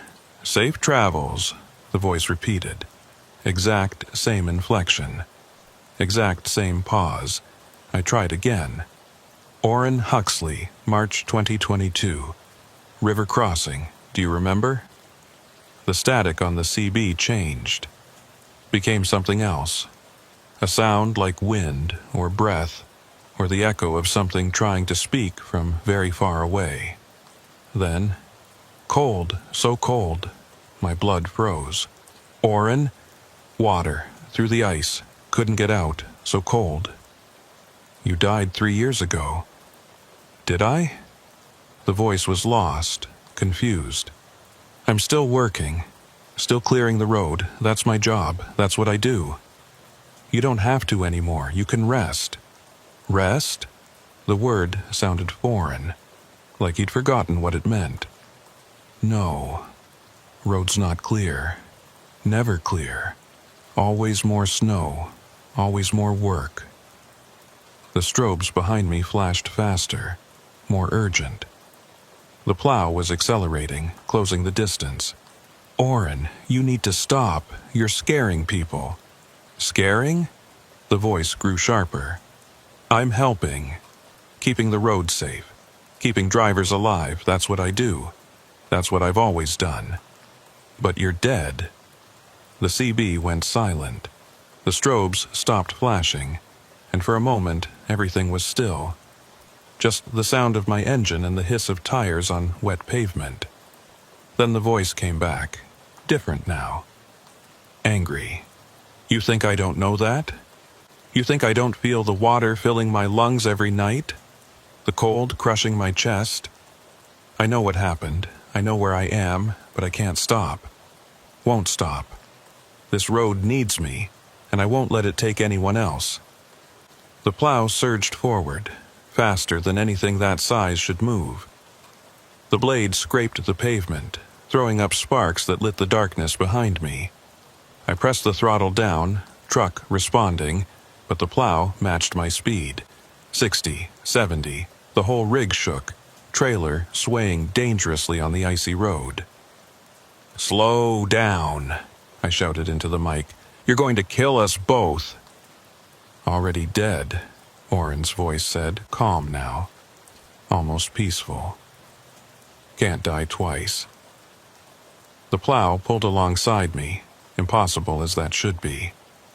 Through the window, I could see Oren behind the wheel. His face was clearer now, and I wished it wasn't. I could see the water damage, the bloating, the way his eyes had gone milky white. He turned to look at me, and his mouth moved, forming words I couldn't hear over the roar of the engines. Then he pointed ahead. I looked forward and saw what he was warning me about. Black ice, covering the entire road, gleaming like oil in my headlights. At this speed, I'd lose control, jackknife, maybe roll the whole rig. I hit the brakes, felt the anti-lock system pulse, but the trailer was already sliding. I could feel it going, the weight shifting wrong, the whole load wanting to swap ends with the cab. The plow moved in front of me, blade angling across my path. It happened so fast I didn't have time to react. My bumper hit the blade, and instead of crushing through, it somehow arrested my forward momentum without sending me into a spin. We slid together, locked together, the plow acting as an anchor. 60 became 50, 40, 30, 20. We came to a stop in the middle of the road, my truck at an angle. The plow blade still pressed against my bumper. I sat there, breathing hard, hands locked on the wheel. Through the windshield, I could see Oren in his cab. He was looking at me, and this time his expression was clear. Sad. Tired. Human. The CB crackled. Pay attention out here. Road doesn't forgive. Thank you, I managed. Just doing my job. The plow backed away, blade lifting, and rolled past me, heading north. The amber strobes flashed once, twice, then faded into the snow. I sat there for a long moment, letting my heart rate return to normal. Then I put the truck in gear and continued north, driving slowly, watching for ice. The rest of the night passed without incident. No amber strobes, no CB transmissions, just snow and darkness and the slow accumulation of miles. I reached Dead Horse just after 6 a.m., delivered my load, and found a place to sleep. But sleep didn't come easy. I kept seeing Oren's face, the way he'd looked at me in that final moment. Not threatening, not angry, just tired. So incredibly tired. The next day I took the long way back to Fairbanks. Different route, better roads. It added 6 hours to my trip, but I didn't care. I needed distance from the Dalton, distance from whatever Oren had become. But 3 weeks later, I got another run north. Different cargo, same destination. And the dispatcher specifically requested me because I knew the route and could be trusted to deliver on time regardless of weather. I tried to decline, made excuses, said I was sick, said my truck needed maintenance, said anything I could think of. But the money was good, and I needed the work, and eventually I ran out of reasons to say no. So I took the run.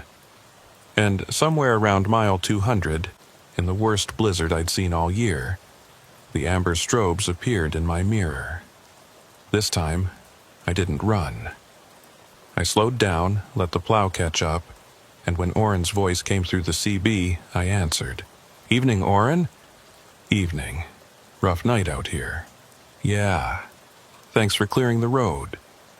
"Just doing my job." We drove in silence for a while, the plow behind me, the strobes casting amber light across the snow. It felt almost companionable, like having a partner watching your back. "Oren," I said eventually, "that night you went through the ice. Were you scared?" Long pause. Terrified, but I kept thinking about the drivers who'd be coming through, who'd need the road clear, who'd need someone looking out for them. Even when the water was filling the cab, that's what I thought about. "Is that why you're still here?" "I think so. I think part of me couldn't let go.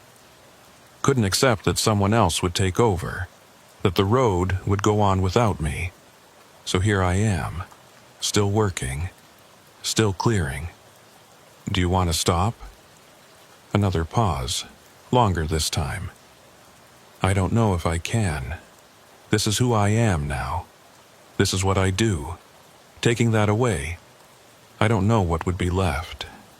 You'd be at rest, maybe. Or maybe I'd be nothing at all. At least this way, I'm useful. I'm still protecting people." I didn't have an answer for that. How do you convince someone to give up the only purpose they have left, even if that purpose is killing them? Even if they're already dead? "Well," I said finally, "I appreciate the company and the clear road. That's what I'm here for." The strobes stayed with me for another 50 miles, then gradually fell back and disappeared. I continued north alone, but somehow I didn't feel alone. Oren was out there somewhere, still working, still clearing, still doing the only job he'd ever truly loved. And maybe that wasn't such a bad way to exist, even if you were already dead.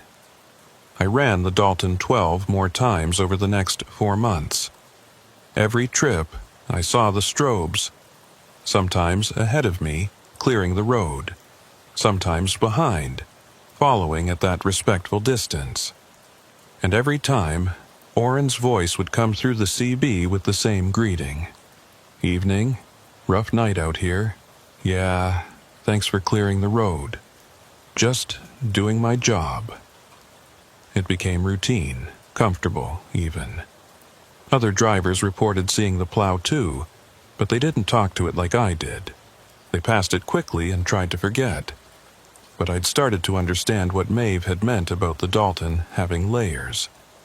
And Oren was part of that layer now, as much as the ice and the wind and the endless darkness. It was mid-May when things changed. Spring breakup was starting, that dangerous time when the ice on rivers gets thin and the snow melts into treacherous mud. The Dalton becomes a different kind of dangerous during breakup, less predictable, more volatile. I was running a load of supplies north when I got the call from dispatch. A truck had gone off the road near the same river crossing where Oren had died 3 years earlier. Driver was alive, but trapped, vehicle halfway into the water. State Patrol was responding, but they were hours away. "You're the closest truck," dispatch said. "They need someone who knows the road. Can you respond?" I was about 40 miles south of the crossing. "Copy, I'm on my way."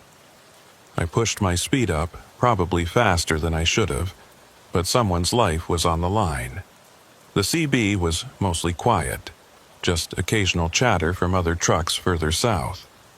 I tried calling ahead, seeing if anyone was closer, but got no response. 20 miles from the crossing, the amber strobes appeared. Not behind me this time. Ahead, coming toward me from the north, the plow was moving fast, faster than I'd ever seen it move. Blade up, strobes flashing urgently. Oren's voice crackled through. "Bryce, don't go to the crossing. There's a driver in the water. I have to help." "You can't. Ice is too thin. You'll go through same as I did." "I'll be careful." That's what I said. His voice was strained, urgent in a way I'd never heard before. "Please, turn around. Let the patrol handle it." They're hours away. He could be dead by then. The plow stopped in the middle of the road, blocking my path. Through the windshield, I could see Oren's form behind the wheel, more solid than usual, almost real. "Bryce, I'm begging you. I know what that water feels like. Know what it's like to drown in the dark with nobody coming. I won't let you go through that."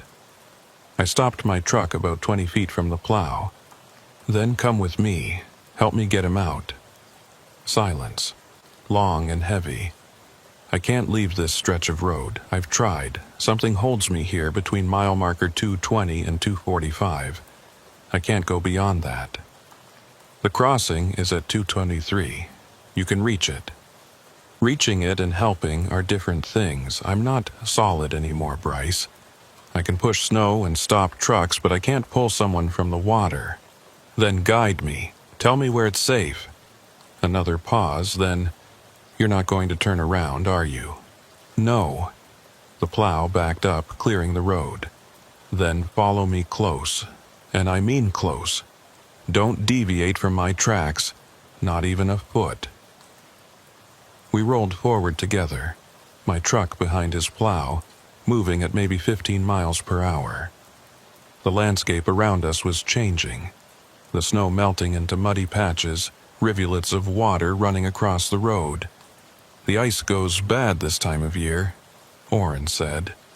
"Looks solid, but underneath it's rotten. Step in the wrong place and you drop straight through." "How do you know where it's safe?"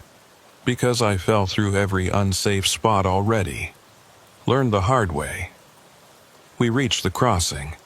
I could see the other truck now, a Peterbilt like mine, tilted at a 45-degree angle with its cab hanging over the river. The trailer was still on solid ground, but the tractor was halfway in the water, and I could see the driver moving behind the windshield. Oren's plow stopped at the edge of the safe zone. "This is as far as vehicles go. You'll have to walk from here." I grabbed my emergency kit and climbed down, boots sinking into the mud. The air smelled like thaw and rot, that particular spring smell of things frozen, finally starting to decay. "Stay on the raised sections." Oren's voice came through on my handheld CB. "The gravel bars. Avoid anything that looks level or smooth. That's where the water pools and refreezes." I picked my way forward carefully, following his instructions. The truck was about 50 yards from solid ground, and every step felt like walking on eggshells. I could hear water running beneath the ice, a hollow, rushing sound that promised cold and darkness. The driver saw me coming and started shouting, voice muffled by the glass. I couldn't make out the words, but the panic was clear. "I'm coming!" I yelled. "Stay calm!" I was 20 feet away when I heard the crack. Not loud, just a subtle pop, like someone stepping on a twig. But in that moment I knew what it meant. "Move!" Oren's voice screamed through the CB. "Back up now!" I turned and ran, boots slipping in the mud. Behind me, I heard a sound like a gunshot as the ice gave way. I didn't look back, just focused on reaching the gravel bar, on getting to solid ground. I made it with maybe 3 feet to spare, turned around and saw the Peterbilt had shifted, dropped lower, the cab now fully in the water. But the driver was still moving, still trying to get the door open. "I can't reach him," I said into the CB. "The ice between us is gone." "I know." Oren's voice was quiet, resigned. "But I can." "You said you couldn't help. Said you weren't solid." "I'm solid enough for what needs doing, always have been. Just been too afraid to find out what happens after." I watched as the amber strobes on Oren's plow began to move, but not the plow itself. Just the lights, detaching somehow, floating forward across the broken ice toward the sinking truck. The lights resolved into a shape. A man, tall and broad-shouldered, wearing a heavy parka and work boots. Oren, looking more real than I'd ever seen him, walking across ice that shouldn't hold anything. He reached the Peterbilt and wrenched the door open with strength that seemed impossible. Reached in and pulled the driver out. A younger guy, maybe 30 years old, soaked and shivering, but alive. Oren carried him back across the ice, stepping on sections that crumbled behind him, moving with purpose and certainty. He reached the gravel bar and set the driver down next to me. "Get him warm," Oren said, his voice clear now, not filtered through CB static. "Hypothermia will kill him faster than the water." I stripped off my jacket and wrapped it around the driver, who was shaking so hard he couldn't speak. "Thank you," I managed, looking up at Oren. He was fading already. I could see through him now, see the landscape beyond his form. But he was smiling, the first genuine smile I'd ever seen on that weathered face. "Feels good," he said. "To help someone for real. Not just clear snow, but actually save a life. Been so long since I did that." "What happens now?" I asked. "Don't know. Maybe I finally get to rest. Maybe I just disappear. Either way, it's better than driving in circles forever." He looked back at his plow, sitting empty on the road. "Take care of the Dalton for me, would you? It's a good road. Dangerous, but good. Deserves someone who understands it." "I will." "And Bryce, thank you. For talking to me like I was still human. For not being afraid. Made these last few months a lot more bearable." I wanted to say more, wanted to ask questions, wanted to know what came next. But Oren was already gone, fading into the spring air like mist under the sun. The amber strobes on his plow flickered once, twice, then went dark. The plow itself began to fade too, becoming translucent. And then it was just gone. No trace it had ever been there except for the tire tracks in the mud and the cleared path it had made. I sat there with the rescued driver, waiting for the state patrol to arrive. It took 2 hours, and in that time the ice on the river broke up completely, massive chunks flowing downstream. If Oren hadn't stopped me, if he hadn't known where to walk, we'd both be in that water now. The patrol took our statements, asked how I'd gotten to the driver across broken ice.